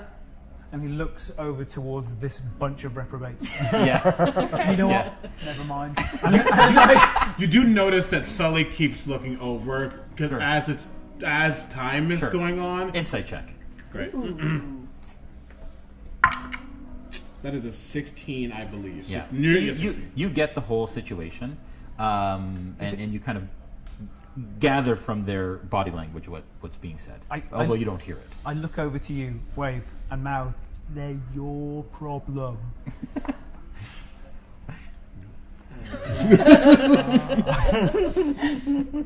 All right. He says, well, gives you his hand and he kind of leads you out in that direction. Okay. All right. All right. Okay. Back to this group. So, okay. Hear me out.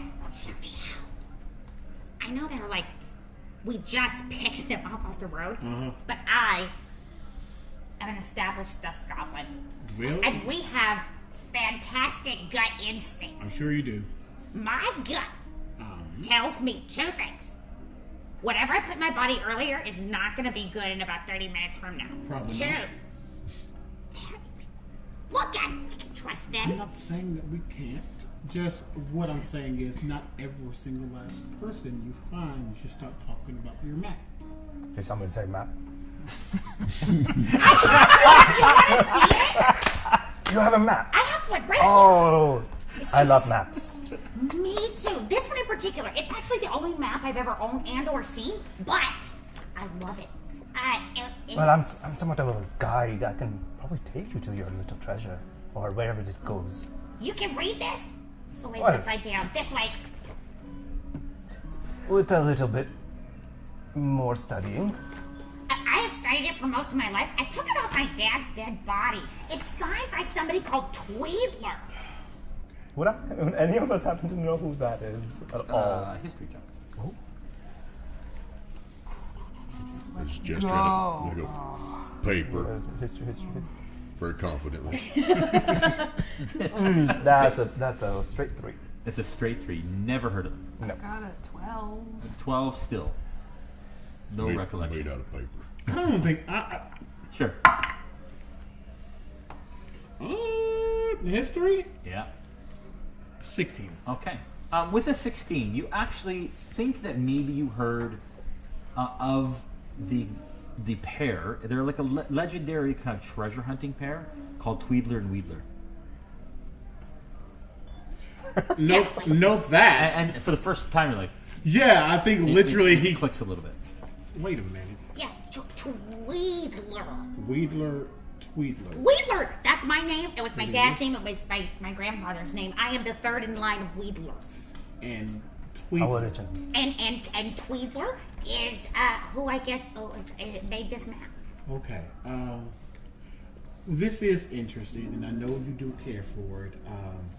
However, Don't take it. I promise I won't take anything Okay. from you without your consent. However, the smile immediately turns into like a stern look looking at Shiv. What is Takes your another swing. intent with this map? I'm simply a guide. And I take a little bit of the compensation, a little bit of the percentage of whatever might be found. My apologies. And I reach into my pocket and I put on my sheriff badge. Let me ask that again. What is your intention with this map? Hello, Sheriff. I'm simply a guide. Well, guide, bodyguard, mercenary, pretty much anything, disposal unit, whatever you really need, honestly speaking. Immediately, As long there's as a bit there's of a money. hum that starts to kind of arise as soon as you put that sheriff badge on.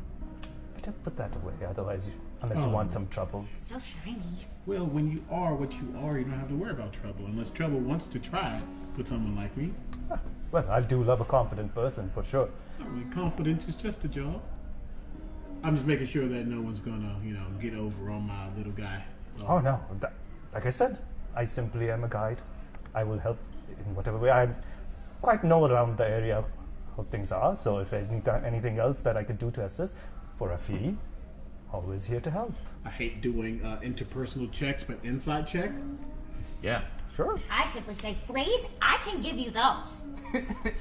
Please do not. It's a real issue. Dang it. That's bad. Oh. That's a 3 on my... No, Do I so need make to that do a a counter 6. check? Oh. Sorry, so that was a what? It's a 6 in total. Okay.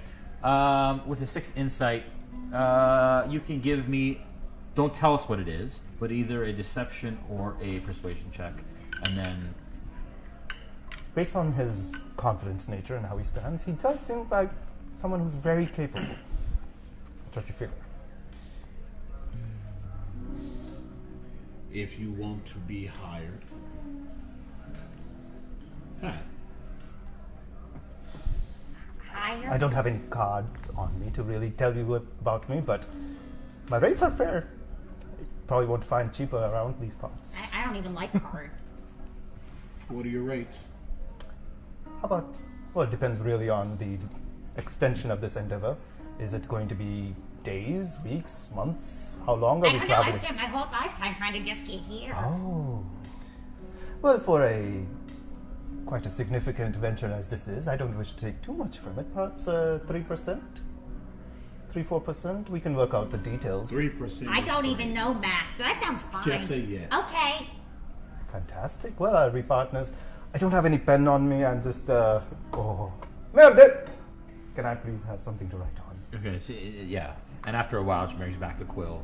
Yeah, it's a very simple contract, 2%. And you kind of see him cross out 3%. And then kind of just slides it to you. As it slid to Wedler, you notice my hands are still here, and there is a mage hand that takes that. Nice. And he'll sign it. What does that mage hand look like? It looks like a gloved, fingerless gloved hand. Though if you look close enough, while it's like a bluish kind of white, there also seems to be like these tendrils of like wispiness, like gray. You catch snippets of like little flecks of orange and maybe red, kind of perhaps like something burning, but it just seems like maybe smoke-esque. My sheriff, you're quite the talent, aren't you? I see how you earned your badge. I didn't earn the badge with little parlor tricks. Well, it helps. Shall we say we're partners now? Partner? Yeah, partner. I put a very wet hand in your hand. That's nice. Lovely. All right. You kind of enter the hallway, and as soon as you enter the hallway, this hallway specifically is kind of wreathed in like flowers, and starts that fragrance starts to kind of fill your nostrils as you walk, and there's candles kind of in sconces along the way, and it's about a 20 kind of foot tunnel until you get to the next building. As soon as you cross the threshold, you feel a breeze from above and look up to see a gear and belt contraption with many wooden feathered fan blades kind of circling around, creating this gentle kind of downward cool breeze. And it's really nice. You've been in the desert all day and walking through, and it's incredibly soothing, especially in that like really musty, cramped saloon that you were just in. The room is decorated in dark mahogany paneling with plush couches and lounge chairs. Decorative end tables with glass lanterns and potted palm trees are spread throughout the room. A buffet table is set up with petite foods and little sandwiches. Various men and women, all clad in revealing but classy garments, are parading around the room, sitting with guests and having conversations. A staircase goes up behind the buffet table to the short second floor landing, where there are a total of 16 closed doors, it appears. Double swinging doors on the north wall go back towards the saloon, and then there's double doors leading to another area, and on those doors you see a bed. So you imagine that probably goes to the inn. And look around and sort of take the space in. Yeah. And be like, oh no, this is much nicer than the kind of bordellos that I normally come to us. I can understand why you don't need this. Oh, this is someone of my services. Yeah, well, this is a parlor in bathhouse. Oh, this is lovely. Yes. I especially like them. Yes. Yes. Well, yes. So, what what would you desire? I just want a drink and a bath and a bath. A bath. All right. Yeah, that's what I said. A bath. Okay. All right. And I thought maybe you were sick. I wasn't sure. Okay. Sorry. So you like a bath? Warm, hot, cold?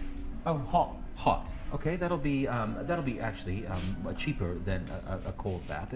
It's hard to come by cold water, of course, out in these parts. Yeah, of course. What's happening on that side of the table? No, bath. A bath. Yes, got it. And you so do- cold bath, and we do it in 2-hour increments. You have the room, and it is it is 1 silver for a hot bath. Yeah. All right. Would you like a towel? Well, yeah. Okay. Do you do warm towel? I mean, like a normal towel? Warm. We No, warm no, it normal. for you. Just a normal towel. All right, that'll be another copper. So that is 1 silver and a copper. What else? Would you like some bath salts? What do you do to a towel to make it not normal? We warm it. All right. It's soothing. You lie down on the. Sorry. Yeah. It's been a very long journey. Yeah. Okay. I'm dusty and I want to be not dusty. Would you like? Yes, of course. Well, I can help you. Oh, and do you do laundry? Yes, we do. Absolutely. That is another 5 silver. Yeah, just the shirt. All right. So 5 silver for laundry. Would you like some cologne or perfume? You've been. I've got in my bag, and he holds up the doctor's bag. All right. What else do you have in there? All right. Now, is there anything else you would like? Would you like some company? Not at the moment. Thank you. No. Oh, well, that's too bad. All right. Would you like some soap? I'm assuming. Do you do baths differently? Then? Well, some folks who just want to soak. They've had a bath earlier in the day and they've bathed. Sorry, no. It's I have to ask because it's an extra charge I see. for these things. No, so I'm just trying to understand how much. I'd like a bath. Price is no object. What Is that what I'm to understand? It's just a bath. I just want a bath I can clean it. All right, fair enough. Struggle. Let me set something up for you, and Thank it you. will be. Oh my God. Let me just put it together. It is hot bath for so 1 silver. Bar of soap, 3 copper, a towel, another copper, 1 silver, 4 copper. That was a regular towel, not a warm towel. And clove killing 5 silver. So that's 6 silver, 4 copper. Okay. I'm a little confused at what point baths became microtransactions. But, all right. It's a little different out here in the Redlands. It's your actual worst Yeah. nightmare. Yes. Yes. Well, you have to understand, we have a business to run. I am absolutely not questioning Yes. your business model. It is clearly working. This is lovely. Thank you. Yes, it clearly is. But And this it is conversation about quite nicely. having a yeah. bath has been going on far longer than I just wanted to talk to you a bit longer. Can I at least wait until I'm clean, please? I I've got prefer dust it. in places. I prefer it. Yes. Yeah. Yes. We wouldn't have to need your services. Yeah. So he says, just this way, please. Thank you. And he kind of leads you up to a room, opens the door, and the tub is currently empty, no water in the tub. And he says, please, have a seat. And there's a little parlor chair, and there's kind of a little bit of a stool for changing, and some hooks on the wall. And he says, I will bring everything that you need. Okay. I'll just say this now. Once I've got everything, I don't want to be disturbed at all until I'm done and I come out. I don't want anyone knocking, coming in, asking anything. If there's a problem, I will say. But otherwise, I want complete privacy. He says there's a bell here on the table. When Thank you're you. done, you can ring That's the bell, all. and then Okay. I will come or somebody will come and take care of it. Yeah. Thank you. All right.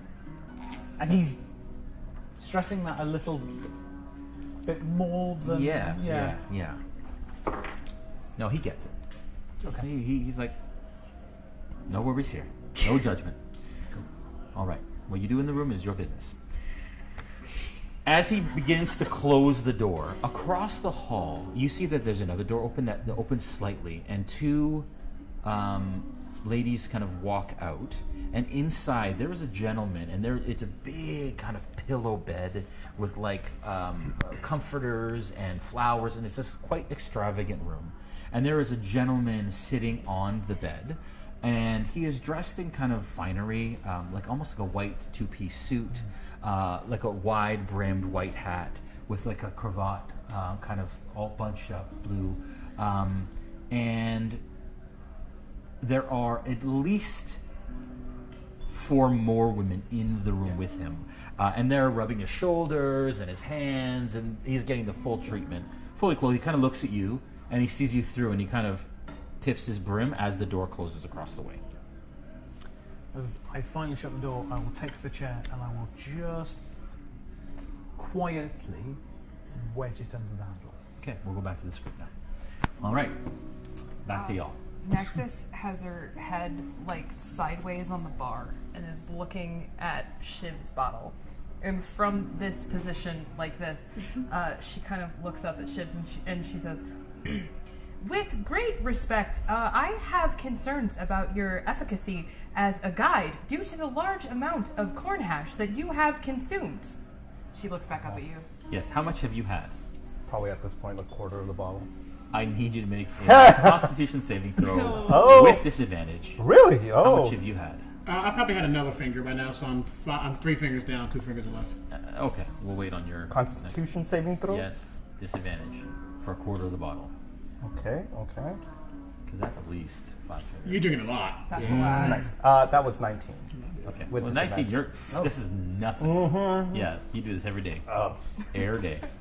No, but really, kind of, probably at least 2 more bottles would be fine. That would just rev my engines. Bottles of fire water in your body.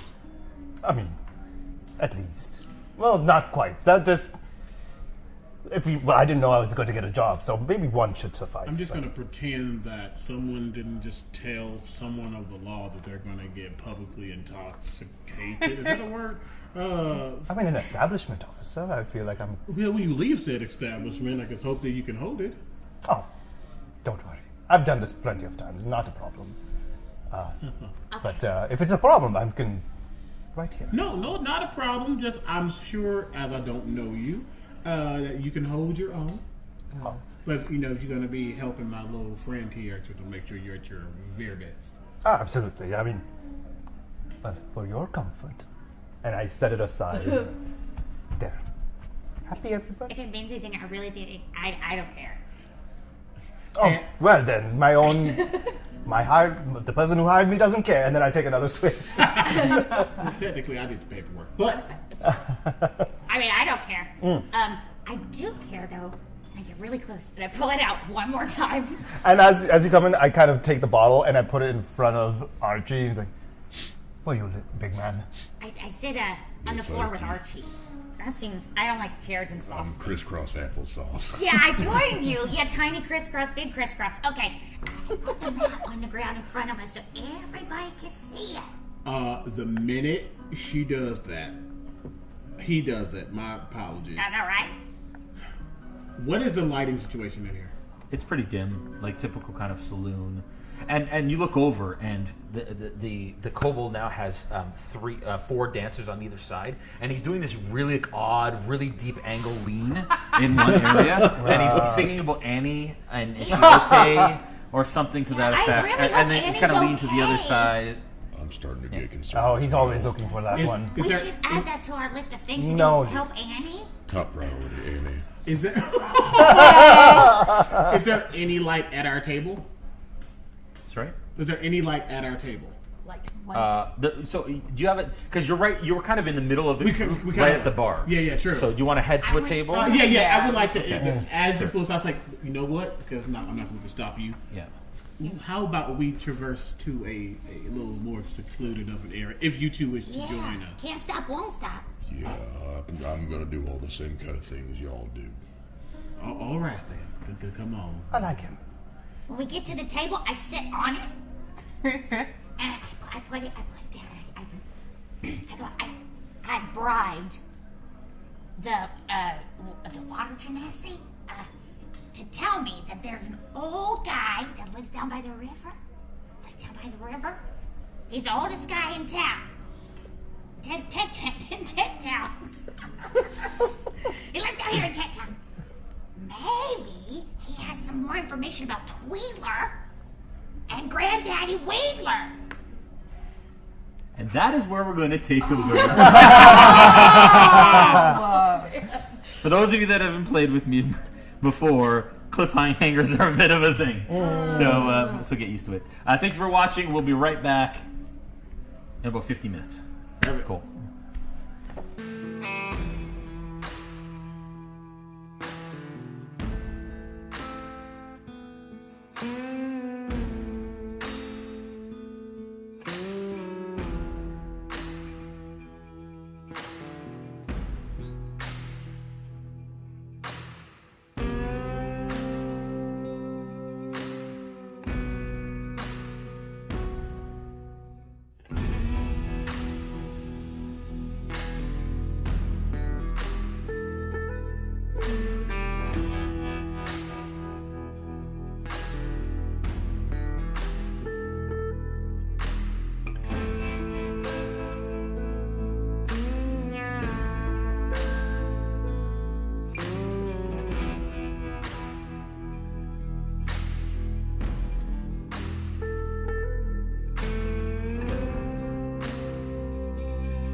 Do you miss playing Dungeons & Dragons, or just have a hard time finding a group in your hometown? Maybe you just wish you could play more. On Discord, we created a community of over 100 people who are playing D&D around the clock. By integrating Discord and D&D Beyond, we're able to provide an immersive experience that is the first of its kind. You can create a character from 1st to 15th level, and then roleplay 24/7 in our Discord channels while combating monsters, crafting weapons, training new skills, and searching for items across our campaign world. You'll also have the chance to participate in random combat encounters and go on monthly virtual quests. Ever wanted to try your hand at being a dungeon master? Or maybe you're an experienced dungeon master and just want the chance to run more adventures. As a community DM, you can run encounters and virtual quests for the community based on monthly modules written by our very own accomplished plot team. Join us. Join us. Check it out. Join the Discord. Join us! Join us. And let's create incredible stories together.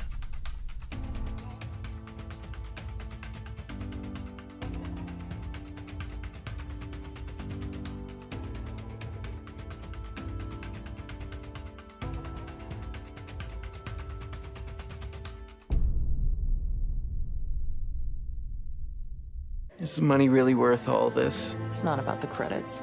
I've been looking forward to this for a long time. I bet you have. You're not getting the drop on the villains with sounds like that. Your game needs Sirenscape. The Sirenscape online player has a huge library of epic sounds for any situation. Epic games need epic sound. Go to Sirenscape.com to get started today. It is said that the ancient Forge Masters would infuse a part of their souls into their creations, imbuing courage, strength, and grace with each strike of the hammer. But somewhere, deep in a dwarven hall, the last of the Forge Masters is hard at work.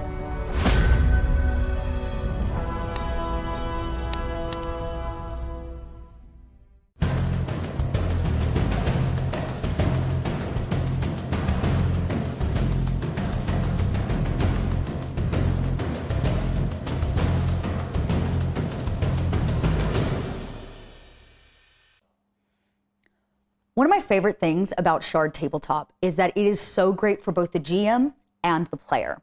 The accessibility is open and easy, and having used it as both a GM and a player, I can tell you it makes character building easy, but it also makes building encounters super easy. Even in this show, we were able to build encounters on the fly in seconds. And I think that that's something that helps with GM prep time and helps players feel more comfortable at the table.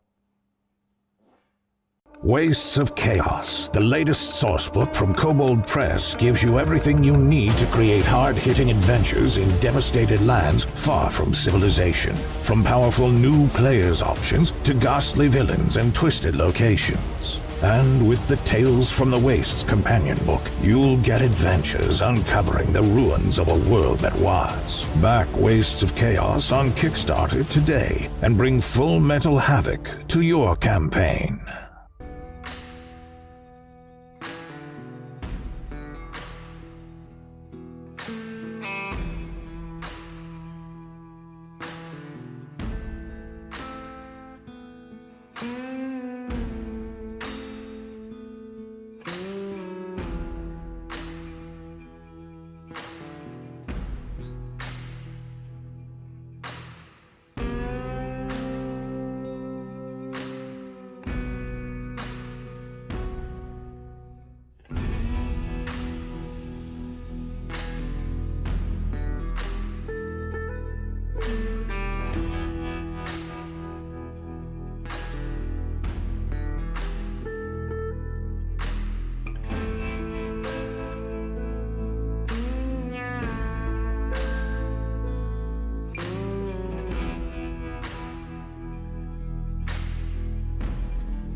And we're back. All right. Last we left you, you were talking about your map. You can give them a bit of a history of where you got it and what do you do?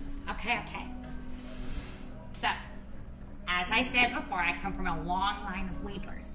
Thanks to Sully, I just learned that my grandfather and his best friend, Tweedler, were treasure hunters. Wow. They were treasure hunters. And,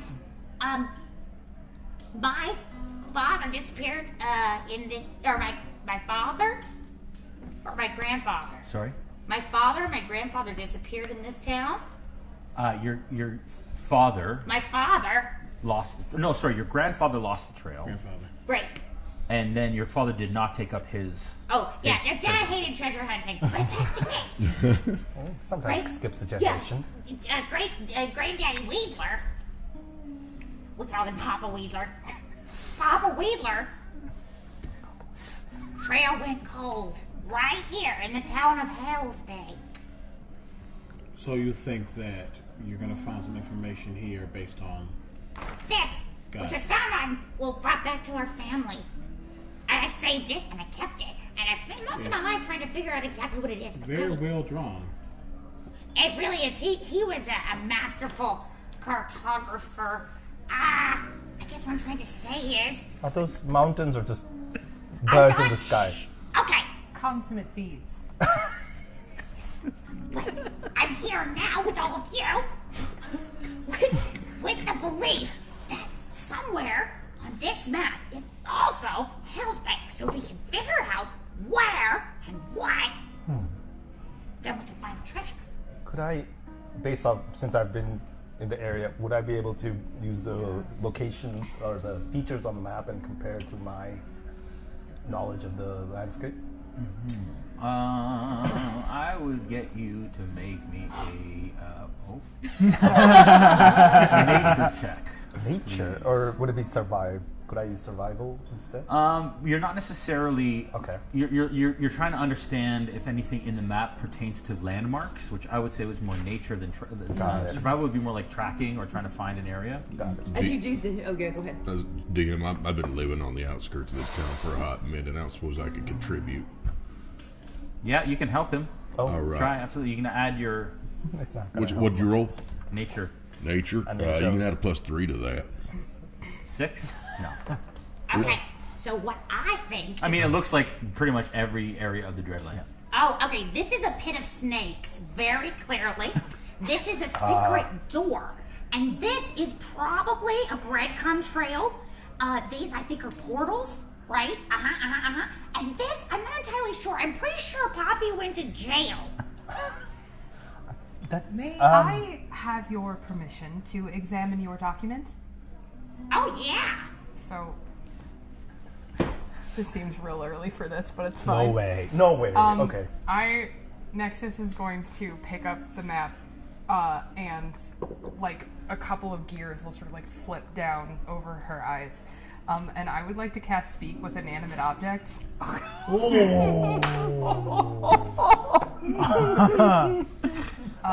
Kobold Press. I think we're done here. What does Papa Wheatler's map sound like, Jason?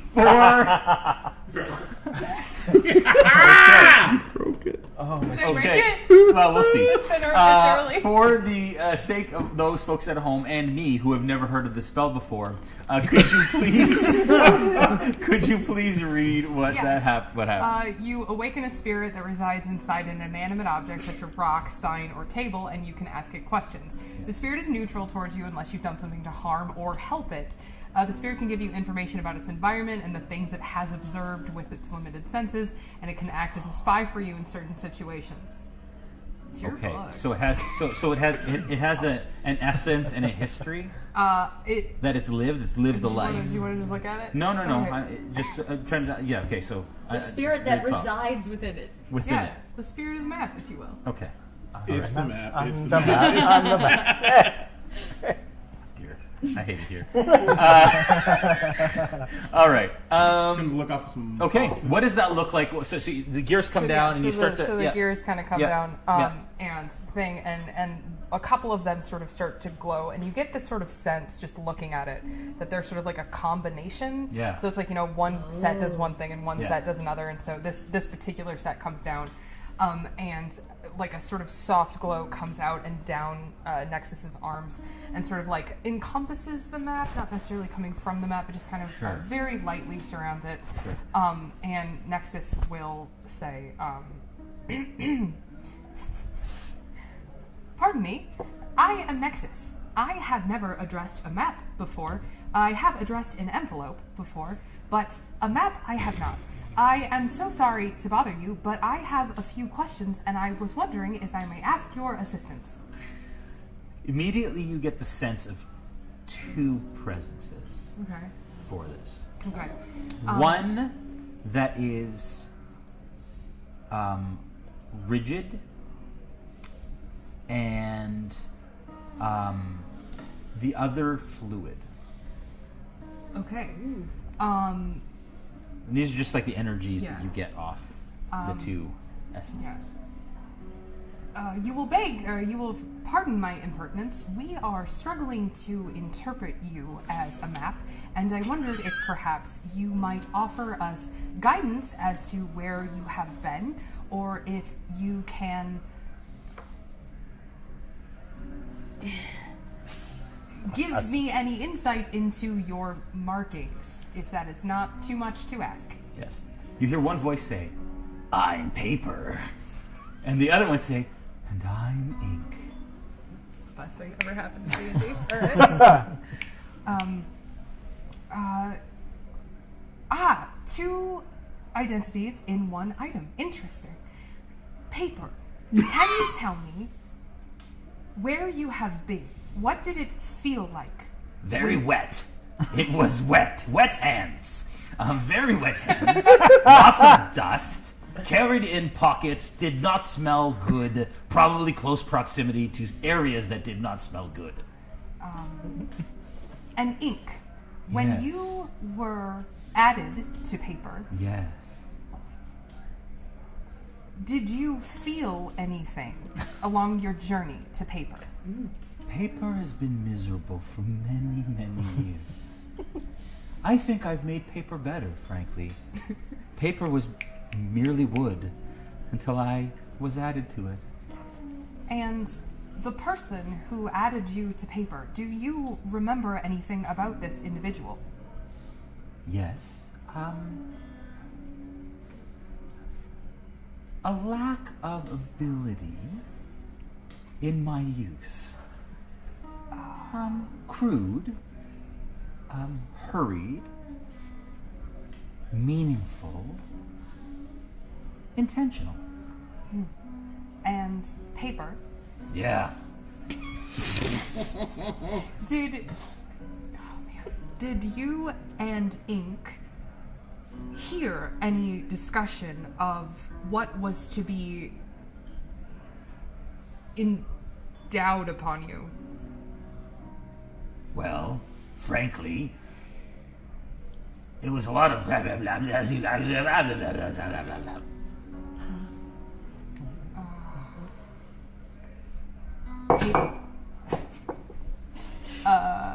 Okay. I don't speak the languages of the living.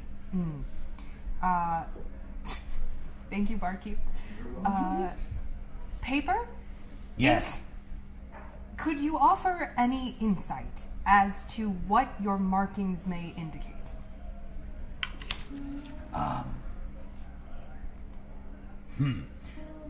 Ink thinks I'm better. Frankly, I was happier as a frickin' tree.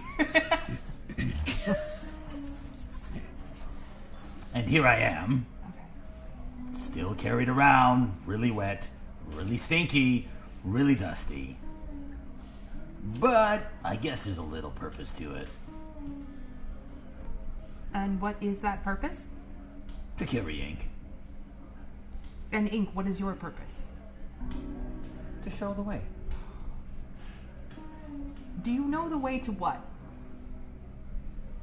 Nexus is like, we're not hearing this noise. We're not hearing No, that. one-sided. I was like, This is yours Shit, watching. You're kind of like, okay, what are you all doing while this conversation's happening? I'm looking at the. Go ahead. I'm just looking at the bottle. I'm like, just counting how much I actually drank, and if I drank more than I thought I had, and just like, put it down. I feel like I need a rest. I'm a bit foreign to these matters, so I've got a napkin off the bar, and I'm having a conversation myself. How was your day? I absolutely love that. I think I'm just trying to interpret if I can tell that they are trying to have a conversation with something. I, being a sheriff, know there's many different ways to get information. I just don't know if I know this way of getting information, or if I've seen it before. Insight check, and Jesse, insight check. I stand with a chewed nub of a cigar hanging partially out of my mouth, wide open, as I might be falling in love with this person that is speaking to the map I've had most of my whole life. Okay. 14. 14. Wow. 15. 15. With a 14, you notice that there is a drop of wine that is spilt on this little napkin that you're speaking to, but it's in the shape of a heart. Aww. And so you think that napkin's had a pretty good day. Hard napkin. Heart napkin. With a 15, you get the sense that Nexus is absolutely talking to this map. And I would say with an insight of 15, what other information would you get by your kind of mannerisms and the way that you're reacting to it? That are you having a conversation with it? What exactly is happening? You would have seen some sort of magical something happen. And And being so you know someone that who there's some sort arcanely of known just I think what you kind of see is like Nexus doing this like absolute like just close up to the and she's like kind of like just like whispering to it. She's like, so that's clearly, and then like just maybe like one of these is happening. I nudge Sully and go, see, I told you my instincts were good. And I feel like it's been, the duration of the spell is only like a minute, so I think Nexus is going to feel the sort of like magic wearing off. Before it wears off, while it's happening, I think, again, noticing that if it's an interrogation tactic or some kind of communicative moment, and unsure if the words are going through or if there's any progress, just to help, they're going to just kind of saunter around and just like slowly place a hand on you. And as they place a hand, it's not even like a weird touch, it's just like a quick pat. Yeah. And as they do, you almost see their hand, for the splittest moment, this dark skin kind of goes translucent ever so slightly. And as that happens, there's an essence of like this smoke, maybe like something burning, like ash, just kind of seeps off. And as their hand goes back to normal, it kind of sprays, kind of sits upon you before it kind of dissipates. As I cast Allure on you, I touch a willing creature before the spell ends. You can roll a d6 and add the result to one charisma check of your choice. Cool. Okay. Do you feel like... Give me a persuasion check, please, with that. That is a in 19. Woo. Plus a d6. No, plus a d6. Okay. Can I say very briefly how much I love Shard? Just so it's so easy. Isn't it so easy to use? Like I was like, math who? 19. That's a 21. Sorry, I'm confused. The note. Pass it on. Just pass the KP. Oh, got it. Sorry. Got it. Okay. With a 19. That was a 21. 21. Total with the d6. Wow. Nice. Great. Call. Ink says, yes, well, west, I believe, is where we came from. Far west. Many days we've traveled. And then, much since then, that was many moments ago. We've been doing this a very long time. And you have done your work admirably. And I thank you, Paper, and I thank you, Ink, for your time. And if I may, before we part, I promise you a thorough cleaning and pressing in my archives once our work is done. Oh, yeah. And Nexus will the magic will sort of like back into her like hat thing. What is this called? Goggles? And then what was I talking about? Oh, right. So the magic will like dissipate, and then Nexus will just kind of like look up from like where she's like just like over the map and just say, "We should go west." I have so many questions. But for now, I simply want to ask, did you talk to Poppy? I did not talk to Poppy, but I talked to Paper and I talked to Ink, and they have informed me that you keep them in a very wet pocket. You should not do that. It is very bad for Paper. Those are the only kind of pockets I have. And I snatch up the paper and I go, "Listen, Paper and Ink, I've had you for decades. What do I have? Don't have that. Okay. Except for shiny arms and really nice goggles. Okay? Fine, I give it." All right, back to the Paradise Rose. Right, back. Into the room. You have now kind of put the chair under the door. What do you do? I'm going to have a bath. So there is no water yet in the bath. I will the chair and bring it outside and then sit and wait on the chair for them to fill the bath. Okay. How long would you like to wait? Until they've filled it, which is presumably going to be, I don't know what. They're going to have to heat the water up. Except that you told them not to bother you anymore. And you paid for it. That's, yeah. I was like, yeah. Ding. Ding. Okay, you ring the bell. He goes, "Oh, yes, may I help you? Are you ready for your bath now?" Yes.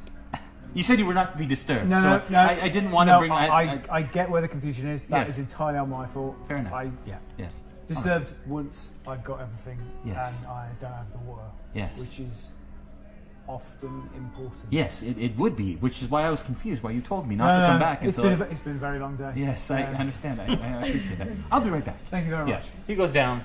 Moments later, comes up back with 2 buckets, muscles rippling, kind of walks by you as he looks, and like dumps the buckets into the tub. The sinew in the arms doesn't go unnoticed. Yeah, fair enough. And he notices you. He notices you noticing. And he drops the water and he says, "All right, well," and he takes a little tray and puts it up and kind of takes the top lid off the tray, and there's soap and towel and all the things that you had asked for. I threw a little cologne in there for you. My favorite. On the house. Thank you very much. Yes. Would you like anything to drink or eat? No, there's nothing worse than having a sandwich while you're feeling filthy. Fair enough. I'll grab something when I'm... But nothing like some buns. Just saying. And he kind of turns around and walks out the door. Or shut the door. Yeah. And wedge. But again, being very quiet to not be dragging... Wedge. Stealth check. Yes. Dum dum dum. I mean, that's not terrible. 13. Okay. All right. You think you did a pretty good job? Yeah. All right. And then I will have a bath. Okay. I'm assuming you leave the clothes somewhere. You take the chair back out. Where would you like to leave the clothes for the laundry? That's actually very good. Let's just say that. Yeah, while you go to put the chair under, you see that there's a bit of he left like a hamper, like a basket out the front, so you can just kind of bring it in, put your clothes in. So the main thing is I've got breeches, shirt, neckerchief, the waistcoat, and sort of put them all in. Put them on in, outside, chair, bath. All right. Just a bath. I mean, I might have... I'm just saying, is there anything else I need to know about as a DM? No. Okay, fair enough. We don't want to get personal. Well, just as a game master. Careful. Is it? Yes. Okay, fair enough. Yeah. Okay, you have a bath. Beautiful. Back, fade to black on the bath. Back to y'all. So heading west. Is that the only thing? Is that it? That's keep going west? I mean... Well, okay. That's a pretty wide space. I am, in fact, a dust goblin, but also, okay, I have to be completely honest with all of you because I can't lie. I don't like to. Good to know. Sully says, has told me maybe I should be honest about my past because I was a bit of a outlaw. Really? I was part of the Reaver lifestyle. But I got out of that, and I have, changed my ways. Maybe like 15%. We're working on it. It's a work in progress, but Sully is helping me walk the straight and narrow. But nonetheless, I come from the Reaver lifestyle, which means I know the wastelands. What is west of here? West. Yes. Immediately, give me I would say, a nature or history check with advantage. Nice. Oh, okay. Or history check. Okay, well, they're the same, y'all. Okay. 19, a dirty 20! Okay, dirty 20. All right. So what you see, or what you know from your experience and from history and from your tribe, that there is the Great Scar is to the west, which is a large gorge that divides the Dreadlands from this area. And you have heard that there is a great bridge that people cross. Once they cross that bridge, there's no turning back. That's the Dreadlands. And then you also heard that there is an area that people believe was the center of this cataclysmic event, and it is called the Pillar of the Gods. Okay. Or the Pillars of the Gods, and it's some sort of historically significant area of the Dreadlands. Okay. West. Okay. So even though I am changing my ways, I can't get rid of all the important information that's up here in this noggin from my time as a Reaver. And they say that west, there's a giant tear in the earth ripped open, and like a big old scar. And then on the other side, if you cross the scary bridge, it's supposed to be, I don't know, like a temple called the Pillars of the Gods. It's like the earth rises up and just, it's big. Yeah. So, if we perhaps get a little more information about this place, this western area, perhaps just a little more of a, what's the best word to put it, first-hand, retelling, perhaps from this old individual or older individual, maybe the sheriff of this town, maybe someone that just might have some more precise information before we go heading off. That would be my vote. Okay. Have you journeyed to this scar? Have I? Yes. Oh no, I don't. I'm just a survivalist. I go out and perhaps track things and have a general sense of direction, but in all honesty, nobody wants to go to the scar. No one really prefers to go there. You also do know that what we spoke about earlier, there is a bit of a safe area that you know that exists around the bridge that your tribe uses as shelter when they travel there. Okay. We're in this tavern. Yeah. And as go ahead. Is there? Yeah. Is there a humanoid creature in this place that seems to have lots of makeup or war paint on? I know that sounds like a random question. I swear it's relevant. Really random. Lots of makeup? Yeah, like color. I'm looking for Wedler has an idea. Yeah. So you see this female who was kind of walking through. Oh yeah. And clearly makeup, eyeshadow, eyeliner, red lips. Wedler stands up on the table, and I imagine everything rattles, right?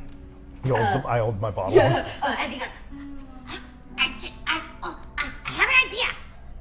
And he jumps off and into the crowd of people. Watch it. Scutters across until he meets the pretty lady. And he says, salutations. And this woman says, "Well, hi." Okay.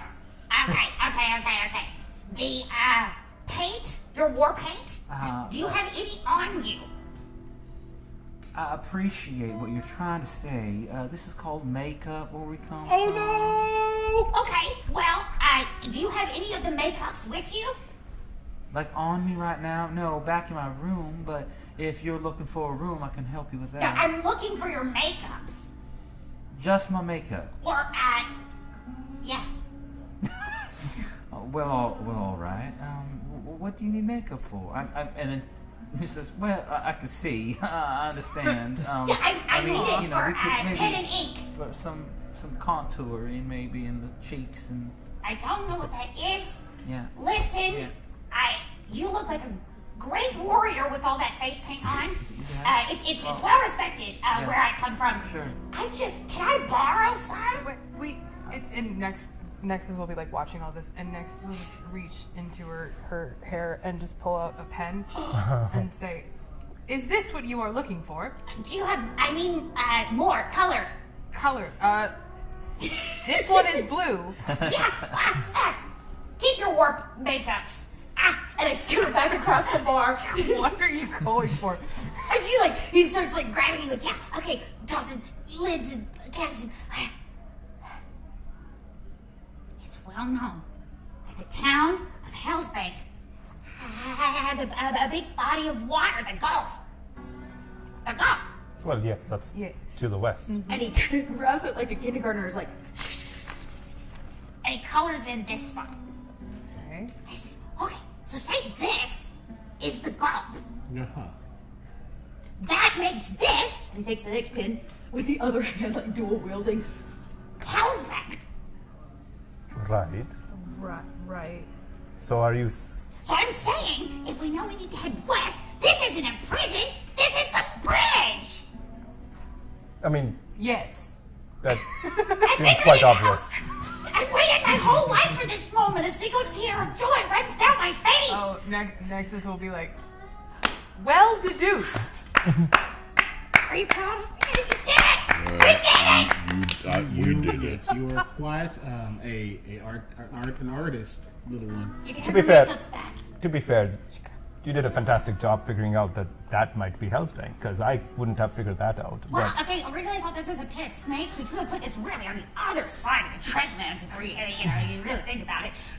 But then, and for a while I thought these were all small bowls, which I didn't quite understand, and then I thought maybe they were large butts, but they are not. Yes, I don't think there's any actual No, butt land box. They're the hills are just land butts. As they are talking, Sully just kind of notices how quiet Archie is, and just kind of leans over. You doing all right? Yeah, we're talking about leaving. Is that something you don't like to do, have never done, don't want to do? No, it's not as much that. It's just that I got new friends, which is real nice. But if I go wandering, I don't know what to do with the babies. The who? I'm sorry, you have babies. Babies. What kind of babies? You have children? No. Just I call them the babies. It's just critters. You round them up every now and again. Something sticks around your farmhouse, and maybe something's a little bit hurt, and you have to take care of it for a little bit. And so back in my little lean-to west of town, I got critters. But I feel like you could bring those along with you. Yeah. All right. Can we bring critters? Well, first of all, just know that no one's forcing your hand. You said, your name's Archie, right? Yeah, it's short for Arcturus, but people have a hard time saying that. Would you like me to call you Arcturus, or would you like me to call you Archie? No, Archie is fine. It's got a ring to it. Well, Archie it is. So my name's actually Sullivan, but that's beautiful. Sully is easy to. Well, thank you. If you would still like to join us, I see we are quite the 5-6 ring circus. We don't ask. How about we go back to your lean to after a little bit. Check with the critters, and if you think they are able to join us. Babies, yeah. Babies. Do you have a way to transport them? No. Just going to carry all the babies? Well, I mean, maybe I could hire somebody to look in on them every now and again. Well, luckily we have someone who loves to be hired out. You want to be a baby watcher? This was not part of the contract? Well, I'm already a baby watcher on multiple points at this point. I think it's your turn. If this is added to the contract, like I said, I would be happy to 4%. What? 5. 4.5. 4.75. Fine, 4.5. Thank you. Thank you for 4 persons. Yes, 4 person. I like to tap his head, which is like a lot higher. So you notice that the mage hand actually goes and taps his head. You hear a bit of a raucous kind of like cheer coming from the tunnel and from one of the doors on the sides, and the door, the other door, not the one that Mr. Smith went through, the other one, you see that there are like gold pieces painted on each of the doors as you hear kind of a cheer come from that area, in the area of the spinning coin. And if I may, this one maybe? No. Here. If I may then, perhaps what I could suggest is, while I assist you in retrieving your babies, this is probably going to be a long journey, so if you are not supplied well enough or low on supplies, perhaps you all could go and purchase some. Well, we had our original plan to kind of like get our bearings after, Wedler hired me and Miss. Wait a second. Where's the mushroom? There. Where is that mushroom? Nexus points towards the doors with the roses on it. Mr. Smith went in there several moments ago. Oh, right to business, I see. What kind of business? Don't ask. Okay. How many is several? Say that again? How many is several? I got 1, 2. I mean, if you're asking how many... how many moments? 4. I believe approximately 10. That seems about right. Seems right. He's not obligated to return, but in case he doesn't, we need him.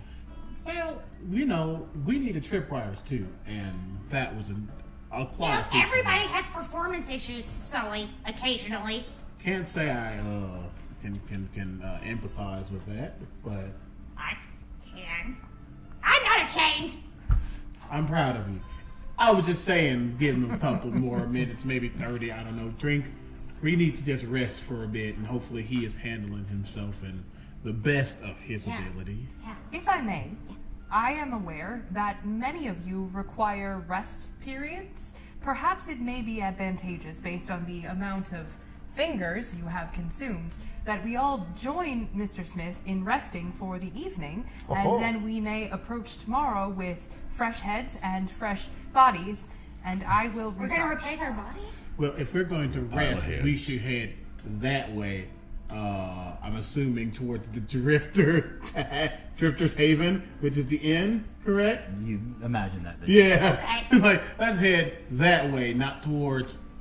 But that one's got the shiny door. Well, it's shiny for many different reasons, and we don't need to... I promise you're going to be more tired after coming out than rested, so perhaps if you want some rest, that would be the appropriate place. Sully has taught me that I should be kind. So pen and ink, I'm letting you know I'm putting you back in my sweaty pocket. Do you happen to have maybe a pouch that you can put it in? Maybe. No, my pouches are filled with other things. Well, this is the paper pocket. Is that the only copy you have? I got a pouch we can put it in. Yeah. Yeah, it's out back. You have a back pouch? Yep. Yeah, okay. You know what?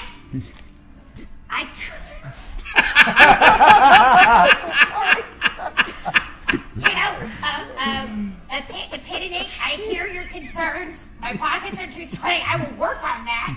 Until then, ride in the furry comfort of his back pouch. All right, there we go. Go with God, pen and ink.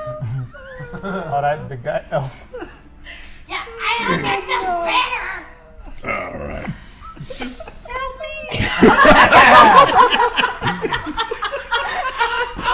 You might want to check in with paper and ink. Listen, that's a first level spell. We can talk to them for the rest of the show. It's broken. You hear, Okay. I just also want to say, I know you have some critters now, but did you know that there are critters everywhere outside of this town too? Yeah. I will, for each new one, 1 more %. We're not hiring more critters. No, that's just if they needed help or if I thought they was cute. What if I could build something to help carry your critters? That's like the way your fantastic. back pouch carries my map. It'd be like a trade. I love that. What a deal? We got a deal. Squishy. Yeah, a squish. Yeah, okay. I shall build. Okay, before we go, I'm gonna bobble together something to help carry his critters in. There's a whisper in Draconic, and he just whispers to himself, Smith, you're watching them next time.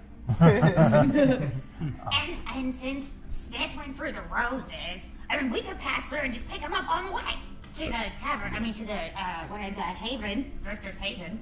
Would it be that? While you guys do that, perhaps, Big Man, would you like to go and get your babies? Oh, yeah, you want to come with me? Oh, I'd love to help. All right, you can help me look in on them. It's kind of a chore. Oh, well, for 4%, I'm fine. Yeah, 4.5%. Four persons. I still don't understand the numbers. Oh, if you want, I can teach it to you. We can keep increasing it, and then every time Does I that add... make it better? Absolutely. There's a song I can teach you. It's very simple. 1, 2, 3, 4, 5, 6, 7, 8, 9, 10, 11, 12. I only got the end. I'll teach it to you. Okay. Don't worry. Start with 1, but not right now. Meanwhile, I see Mr. Smith like with a ducky. Like, shampoo is better. You're taking a bath. Anyways, back to the rest of the party. Go ahead. It is worth mentioning, Yeah. that Mr. Smith keeps his bowler hat on. Okay, while in the bath. Despite the fact that he has wedged to the door, Yeah. he still keeps the hat on. The bowler hat on. Yeah, creepy. Is there anything else? How long do you want to bath for? A normal amount of time? What's normal? Some to both. 20 minutes. 20 minutes. Okay. Have a little bit of a soak, but because we've been travelling and I'm like genuinely dirty, Yeah. you're not going to want to just sit in filth and Yeah, you're close to done. Yeah. Water's starting to get a little cool. Yeah. Okay. So just out, toweled off, into the doctor's bag. There's a fresh shirt and pair of jeans, breeches, and then get tidied up. Okay, cool. All right. And you, what's your kind of ready to go? Where do you? Well, I assume that they will either be in the last watering hole or the town will be on fire. Sure. So you open up the door. Your laundry is not back yet. No, that's fine. But you imagine it won't be too long, probably. Where do you go in the meantime? And as you open up the door, you do hear lots of giggling and laughing from the room across the way, with a gentleman in the white suit. I will ding the bell actually before I leave the Okay. room. All right. A couple moments pass, and Bentley shows up at the front door. Says, "You rang?" Yes, I did. Where's the best place for a night to sleep? Myself and my companion and these other people are probably going to need a bed. Is there a lodging house? Or? Yes. Well, it depends on what kind of night you're looking for. At this moment in time, and you can see him sort of weighing up the options. Yeah.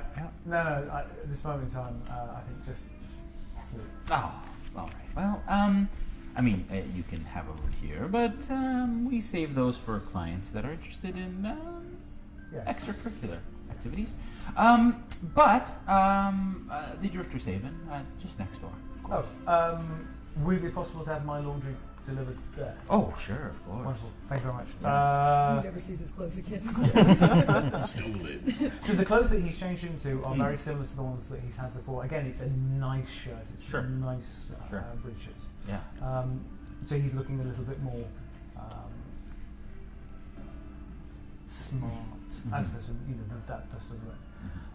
Yeah. All right. I'll go and try and find them, and then Yeah, the room will be under my name if you just leave it at the front desk. Or, well, whoever takes it across. Yes, well, of course. I'll make sure that Nimoy knows, and we'll take care of it.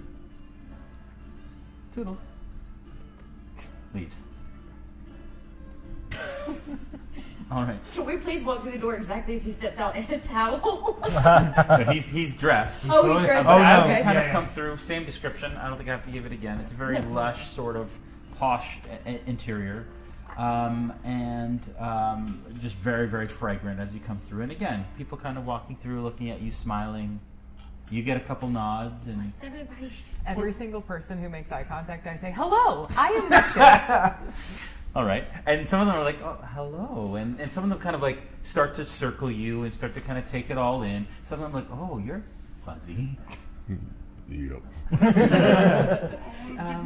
What's the motive? And I see you have some burrs. Would you like me to take care of those? For No, you? those are no. I'm kind of attached to them. They're attached to you, actually. I guess it's a kind of. Anyways, my name, in fact, as soon as I bring it up, because I wasn't ready for this. Sorry. Just a quick point of go order. ahead. When we leave the tavern, heading towards the Paradise Rose. Paradise Rose. Yeah. I just like pause, and you'll see a mage hand just slip into my coin purse. Period. Coin purse. Get one gold and just lay it on the tavern as a tip. Okay. Because this was a lot. Yeah. Thank you. You're so Noted. So nice. And the nice lady, she's kind of short, kind of dark, really curly hair, pulled back, and has got like flowers in her hair, and is wearing kind of this again, sort of shimmery, semi-translucent gown. She says, "Is there anything I can help you with this evening? I've never seen one of you through here before." One of me. Well, yes. Yeah. And you speak. This is amazing. And like two Well, others actually. One sort of redhead and one closely cropped blonde, kind of start to walk around you and like, oh my goodness. And you're all watching this kind of happen. I could use. Y'all know anything about looking in on people's babies? Oh, Yeah, because I'm about to go on a trip with my new best friends, and you need a sitter, like a baby sitter. Yeah, that's not quite the service that we offer here. What do you do? Nexus will just turn to Archie and like whisper in his ear and do, like with like a weird amount of hand gestures and just keeps whispering and then says, "I read it in a book." Y'all stay away from me. Well, all right. We don't bite. But you all look like you could use a bath, perhaps. We are just looking for. Thank you. And he like tips his head. Yeah. Good. I don't like you very much. I've not had a bath in at least 10 years.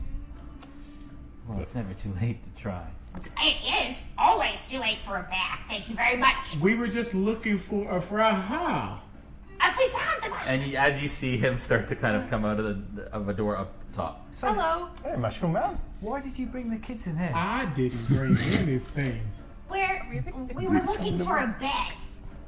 We were just making sure that you were safe, and then we're heading over to the Drifters. Hey. Yeah, I was just wanting to get clean off the road. Had a fun time. So I can tell you, we figured out the map. We're on the way to the Scar, and he has babies. I got babies. Okay, there's a lot to unpack. They're not ours. Just to clarify, he didn't get them here.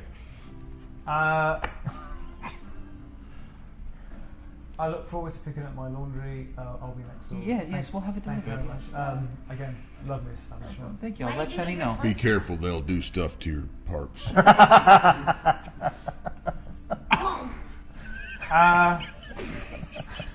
Nexus, tell him. Nexus will like whisper back to Archie again. So you see, some people enjoy it. No. Yes. No. Either way, we are heading back. Oh, sorry. I was going to say, as much as I'd love to talk about the bears and the bees, yeah, no, absolutely. Let's get out of here, and you and I need to have a quick chat. Yes, we'll have a glorious quick chat. Shall we? Yes. Yeah. We're walking towards the Yeah, we can pass through. Yeah. All right. I pretend to tip a hat. I don't got a hat, but I've seen them doing it, so Nexus will also tip an invisible hat. like that. All right. You leave through the doors, and it's a very different experience here. A bit more rustic. Still the sconces so it's the same sort of dimensions and makeup, but obviously not the same experience walking through to the Paradise Rose as it is through to the Drifter's Haven. But as you kind of cross through, prim and proper is the best way to describe the decor of this inn.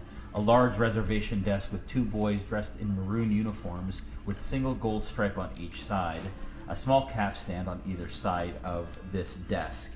A red-horned tiefling decked out in a top hat, cravat tie, long coat, double-breasted vest, and high-waisted pants kind of steps up and goes up the stairs as you kind of come in, as these boys kind of look at you and nod. A large staircase with cast iron rail leads up to a second-floor landing, turns and moves up a third-floor landing, so it's 3 floors, and it's the tallest building in the area, it appears. There is obviously the only doors out from there other than the main doors are back through the tunnel that you came through. Sully is going to immediately take point. So having heard and watched and experienced these fine individuals, he will just step up to the boys, or if there's like a desk or someone watching, and if he doesn't see anybody, I guess he'll address them. So, hello, my name is Sheriff Sullivan Furno, and I would like to get some rooms. And the one of the boys says, Sheriff, of these parts? Not these parts, no, I'm a bit, I believe, more northeast of here. Through the mountains? Yeah. Oh, wow. All right. How many rooms, sorry? 3. And 1 wooden floor, please. Aw. One would Yeah, I would like your best wooden Or floor. actually, can I get 2 rooms? Yes. One hopefully bigger than the other. Fair enough. Okay, so 1 room per night is 10 silver. Okay. Okay, so if that's 3 rooms, 30 Now, silver? it's 2 rooms. 2 rooms, One, 20 if you silver. have a bigger room to accompany to occupy more than feel like 2 individuals. I feel like with the 3 of us, we make quite the size. I don't think we can all accommodate in I a sleep single. on the floor. Yeah, I did too. Nexus will We'll just be read. All right, well, if you're comfortable. Look, I've just met you, and I'm not comfortable sleeping with any of you except Sully. Well, you just met some. Never mind. I'm not Okay. gonna say. Why? Yeah. I'm sorry. You must have had a lovely time while I was having a I bath. think they want to talk without us. They do this sometimes. I got used to 3 it. rooms. I also don't actually know you. I'm just showing you a kindness by paying for the room. Oh, I have money. I also have money. I have a gold nugget. Get your mage hand immediately hands it back and gives it back to Wedler. Absolutely That not. was a lovely piece of rock you got there. Yeah, I dug it up myself. Oh. If you wouldn't mind, 3 rooms. Right, so 30 silver. Would 30. you like a bath? Yes. Okay. No. We have the use of the bathhouse in the Paradise Rose, if you'd like. With the use of a bath, it's an extra 5 silver, so it's 15 silver per room if you want a bath. There's a The use of gold the they bathroom. just tossed immediately to them. Just bear in mind, they charge you for soap extra, and towels are extra, and colognes That is extra. robbery. Listen, it's cheaper, and this is what I don't understand, to have a hot bath than it is to have just a cold bath. Well, I You mean, know, it have you doesn't seen cost the you environment? anything not to pay. Goblin logic. 3 rooms. All right, very well. Please, this way. Picks up the keys. Any belongings? He's that got need to be- babies. I've got babies. Do you watch babies? No. All right. No. Like real babies? Here? Yeah, they're real. They're real special. Critters, apparently. All right. No outside critters. We animals. have. It's been a long day, friend. Yes. Could you potentially let this one slide? He did offer you 1 gold. He kind of looks up towards the woman that walked up the stairs and says, And as he says that, the smile is there. You start to see smoke almost emanating from his eyes. Intimidation check. Woo!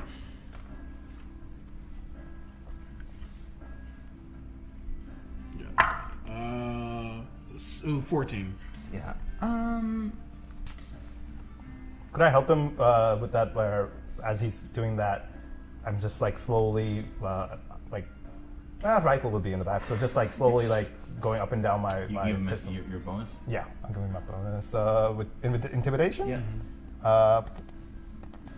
Where is it? +3. So 17. Okay. 17 says, well, I guess what I don't see, I can't tell. I will thank you from the deepest part of my heart, and I will tip it. Just for one night, I'll even make sure that someone helps clean up any messes. Yeah, well, he takes cap off and puts it back on. Says, please, this way. Takes you upstairs. And each room that you get a key to is a fairly simple room. Do you want single bedrooms, double bedrooms? What's double bedrooms? So each room double beds. Yes. Okay, they're just single kind of hay-filled mattresses. Great. A kind of lantern, an oil lantern on an end table right in the middle of it, with a foot locker at the bottom of each bed, and that's it. It's very simple but clean and nice. As I walk up, I'm gonna look at Wedler and say, "You trust me, little one?" Yeah. It'd be best if you and Nexus perhaps share a room. Okay. I sleep on the floor. Does that make you lonely, Nexus? Oh, no, I am fine. Do you sleep? I do. Okay. Good. If you, we'll be right next door. We're not gonna not know each other. We're just gonna take a load off. You know, that's what my dad said before he left. So,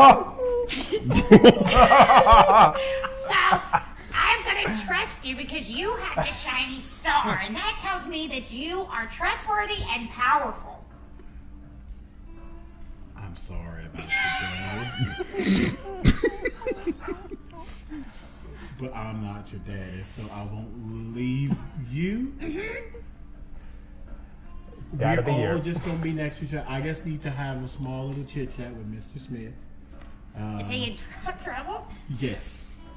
Bad mushroom. Oh. Okay, well, that's fine with me. Okay. No, speak. I guess overspoke you. Nothing. I'm just very excited about this wooden floor. It is quiet. It's mahogany. Yeah, I can't wait to. But that just means it's you and me, big guy. That's all right. I'd like to have a bath first. Oh, all right. I've heard of them. Don't do it. I'm gonna try it. What? Shall we now? All right. So you have the use of a bath room per room. Oh, okay. And then it's extra for whatever. So you have 3 bath rooms in the Paradise Rose. We have a spare bath because neither of us are bathing. Okay. I tell him about what to use. I'm like, perhaps you should try something called a conditioner. It really will make your fur. What do you call it? Yep. Oh. All right. All right. Okay. I'll come out about an hour later, just very full, holding my belly. I'm like, I finished No. it. I finished it. Whoa. No. Oh no! I've been doing it wrong this whole time. That was a lot, even for me. I don't know how mushroom did it. What the hell did you do? I ate all the soap. I drank all the water. You know what? That was on me. It's about to be. Can you give me a dexterity saving throw? Dexterity saving throw. 22. Oh. Okay. Can you give me a wisdom save as well? Oh, that's gonna be lower. 15. Oh, all right. Okay. Thanks, Forged. Thankfully, your bear pouch was dexterous enough to hold the map. I was pinching it. Oh, gosh. And just before you got in the bath, you remembered, oh, wait, I have a map in my bear pouch. Oh, yep. And so so anyways, otherwise you may have lost the map. in your bear pouch. But anyways, you managed to keep it. I think I spent the rest of the night teaching him how to use soap. And so you bathe together? Oh no, I just drank all the water. Oh, okay. Okay, so did you both go for baths? Okay. Yeah. So we can, unless you want anything specific to occur at the bathhouse. Nope. You're obviously offered services. You just see before he gets into it, Shiv pulls out a notepad, and then on it are various locations, and then one more gets crossed off, and it's this town. Okay. And he puts it away. All right. Also, I just need to know, of the menu that you're given us a little card of all the things you can buy at the bathhouse. I need to know what you do just so you can remove it from your gold. Yeah. So it was the five silver for the hot water. Yes. Bath. Yes. I'm just going to stop you there and just say yes. Okay, so just hot water. No, as in like yes, as in all of it. Yes. Okay, so that's if you can write this down as I go. 3 copper for soap, 1 copper for a towel. You want salts? Sure. 5 silver. Oh, 5 silver for those? Yeah. God damn. Okay. Yeah, for bath salts. Hold up, then. Perfume or cologne? Perfume. As a silver. Okay, hold up. Okay, so I didn't realize. So 6 silver, 5 silver, so 6 silver plus 4 copper. Yeah. Sorry. Yes. And then clothes cleaning? Oh, yes. 5 silver. Okay, so holy shit. Okay. Yeah. And then do you want any drinks or food or a rub down while you're there? Yes to the first 2, no to the last. Okay. All right. So let's just say another 5 silver for like a little tray of cheese and meats and. Okay. And I think if he comes with me, I want to Charcuterie, as my daughter calls it. Oh Jesus! Charcuterie board.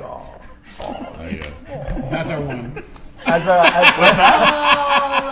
love it. Oh. But she's 19. It's not that. She's 18, but no. but even still, yeah. But since we went together, yeah. I'll double it. I'll pay for his as well, Okay. just to kind of teach him proper. His first non-pond bath. The stuff that he ate, he needs to replace it. Yeah. You 32 silver. I hand him. I see kind of the commerce going back and forth, and I hand him all my gold, which is I got this. It's like 8 shiny pebbles that are real pretty that I got down by the water, and there's a button there, and there's also 10 gold, and I just drop it, and there you go. Yep, It's fine. Are you sure? Yep. I can. I mean, if you want me to keep it. I'm partial to the buttons, but I mean, you're how my about, new friend. How so. about this? Here's your button, and here's your gold. No. I'll take this, and then I take 1 gold coin from you. Oh, all right. You keep that for safety. The cover. All right, I'll hold it on to it for you. All right. I'm keeping the button. I changed my mind. How many silver is one gold again? 100? 10. 10. So that would have been okay. It's 10.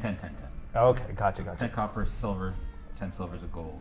Okay. 10 gold is platinum. Oh, I literally didn't know that till right now. So Look at that, everybody. Commerce. Whilst they're having a bar, Yes. I would like to have a conversation with Sully. Okay. All right. Are you guys taking the room together? Yeah. Okay. Go to it. I guess when I don't know if he walks in first, but I will let him walk in first. I will make sure that the kids are all where they need to be. I'm going to wait for a second to make sure no one just leaves immediately. Close the door. Entire demeanor changes. What the fuck? I thought Wedler was bad, and how did we end up with those 3? You know, when an opportunity arises, you're supposed to say no, but then you have someone like Wedler who makes all those no's a yay. Yeah. My apologies for lumping them with you. It was funny, but from the look on your face, it looks like it was. You know what? I am someone who loves to meet people. I did not expect to meet, 3 individuals within walking into this town, 2 minutes within walking into this place, and having them follow us for the rest of this now journey we're doing with Wheeler. But, things happen when they need to happen. I mean, Nexus seems nice, and Archie's a great big doof, but Shiv, I ain't sure about him. Shiv seems like an opportunist. Yeah. I've worked with many opportunists. But other than that, I mean, ignoring the kids, we've got a problem. What's the problem? When on one of the many occasions when Wheeler was shouting about that bloody map and artifact, some competent people took note. I wouldn't be surprised if they, maybe not in town, but maybe as we're leaving, they might come and have a chat. That smile returns. They can have as many chats as they want. I don't know, a couple of them look pretty handy. And there's a gun that immediately floats next to my head. Look, you don't have to put on a show for me. I'm not putting on a show, I'm just letting you know that I can handle myself if necessary. Yeah, we can, and I trust you, and I know what you're capable of, but I don't know about these. Well, I saw one definitely had something strapped to his shoulder. Bigger gun than I got. Alright. I don't know about this individual, but she was talking to a map, which tells me that she's at least smart and has the ability to get information in ways that we can't. That's reconnaissance, that's intelligence, that's important. He's a big bear. Yeah, no, I'm not. We're absolutely keeping that great big hairy lump. I am not about using people, of course. I'm about justice and the Hellbankian way. No, I mean, he's probably the nicest person we've met. Wheeler's pretty nice. Up until recently, Wheeler would have slit your throat with that bunch of them. I mean, they're getting better. But, I mean, the intent's there. You know, they want to change, but, you know. Well, we didn't meet in the most excitable of circumstances. Oh, the other problem, it's expensive here. We're running out of money, and that really nice place, they don't need me. They've got their own. They run a clean place, so they've got no need for. Well, we weren't planning on staying here forever. I know, but I was hoping hoping traveling for quite some time. Yeah, but I was hoping to offset our costs, but yeah. Then that means we need to pick up some work potentially. If this goes well and there is treasure, perhaps there's something we can use from that. Oh, okay. I just hate being the adult in the room all the time. Yeah. Look. I empathize. Yeah. On a molecular level. Right. Okay. All right. Have we got a direction? You said that. We're heading west, going towards the Great Scar.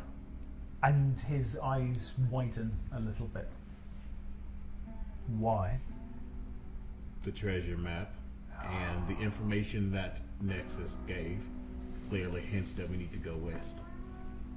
I was hoping we wouldn't have to do that. Well, I was hoping for many things, but don't always get your way, do you? No. All right. Heads down, head off in the morning?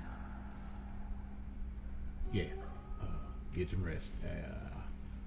I'll stay for a bit. I need to make sure that all is handled. Make sure the 4 horsemen don't ride off in the night. Well, I mean, you and I should take watches because worst case scenario, that bunch of lowlives will do something. I'm going to check in with all of them before we go to sleep. All right. You start to turn in. What do the rest of you do? You folks have your bath? Yeah. Settle up. You come back? I think at that point, like, I don't know if Archie goes to sleep immediately, but just on the floor like a bearskin rug.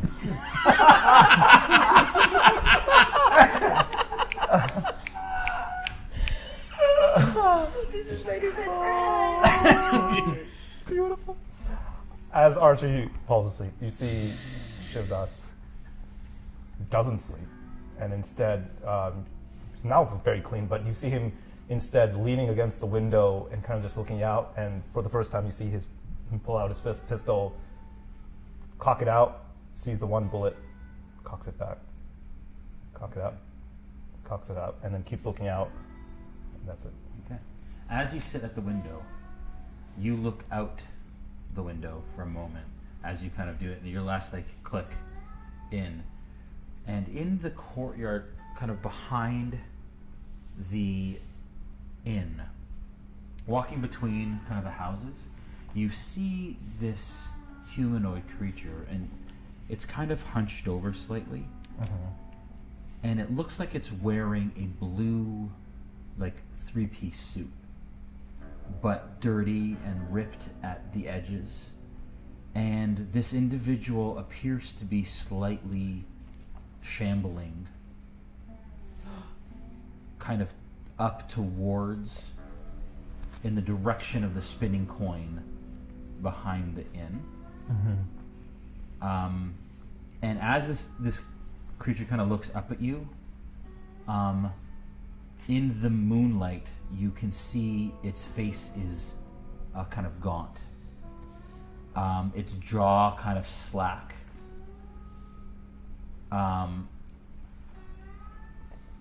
then it turns back in the direction and then like takes off really fast and shambles up the end, and that's where we're going to end episode 1 of Tales of the East to West. Thank you everyone for watching. Hope you enjoyed. Again, if you liked what you saw tonight, consider subscribing and sharing. We will see you next week. This has been a lot of fun, folks. What a fantastic group. This coming weekend on Sunday, you can watch. We're going to have an after show every week. You all can name it. What are we going to name it? Let's think about it. Let's think. All right. We'll think about it. It doesn't have to be on in a moment, but you all can name your after show. And we'll figure that out. All right. But basically what that'll be is like a 50-minute kind of chat about the episode, what people thought about the characters, what they think is going on, about the story, what this creature might be, all of that kind of stuff. All right. You all have fun. We love you. Have a good one. Bye. Bye.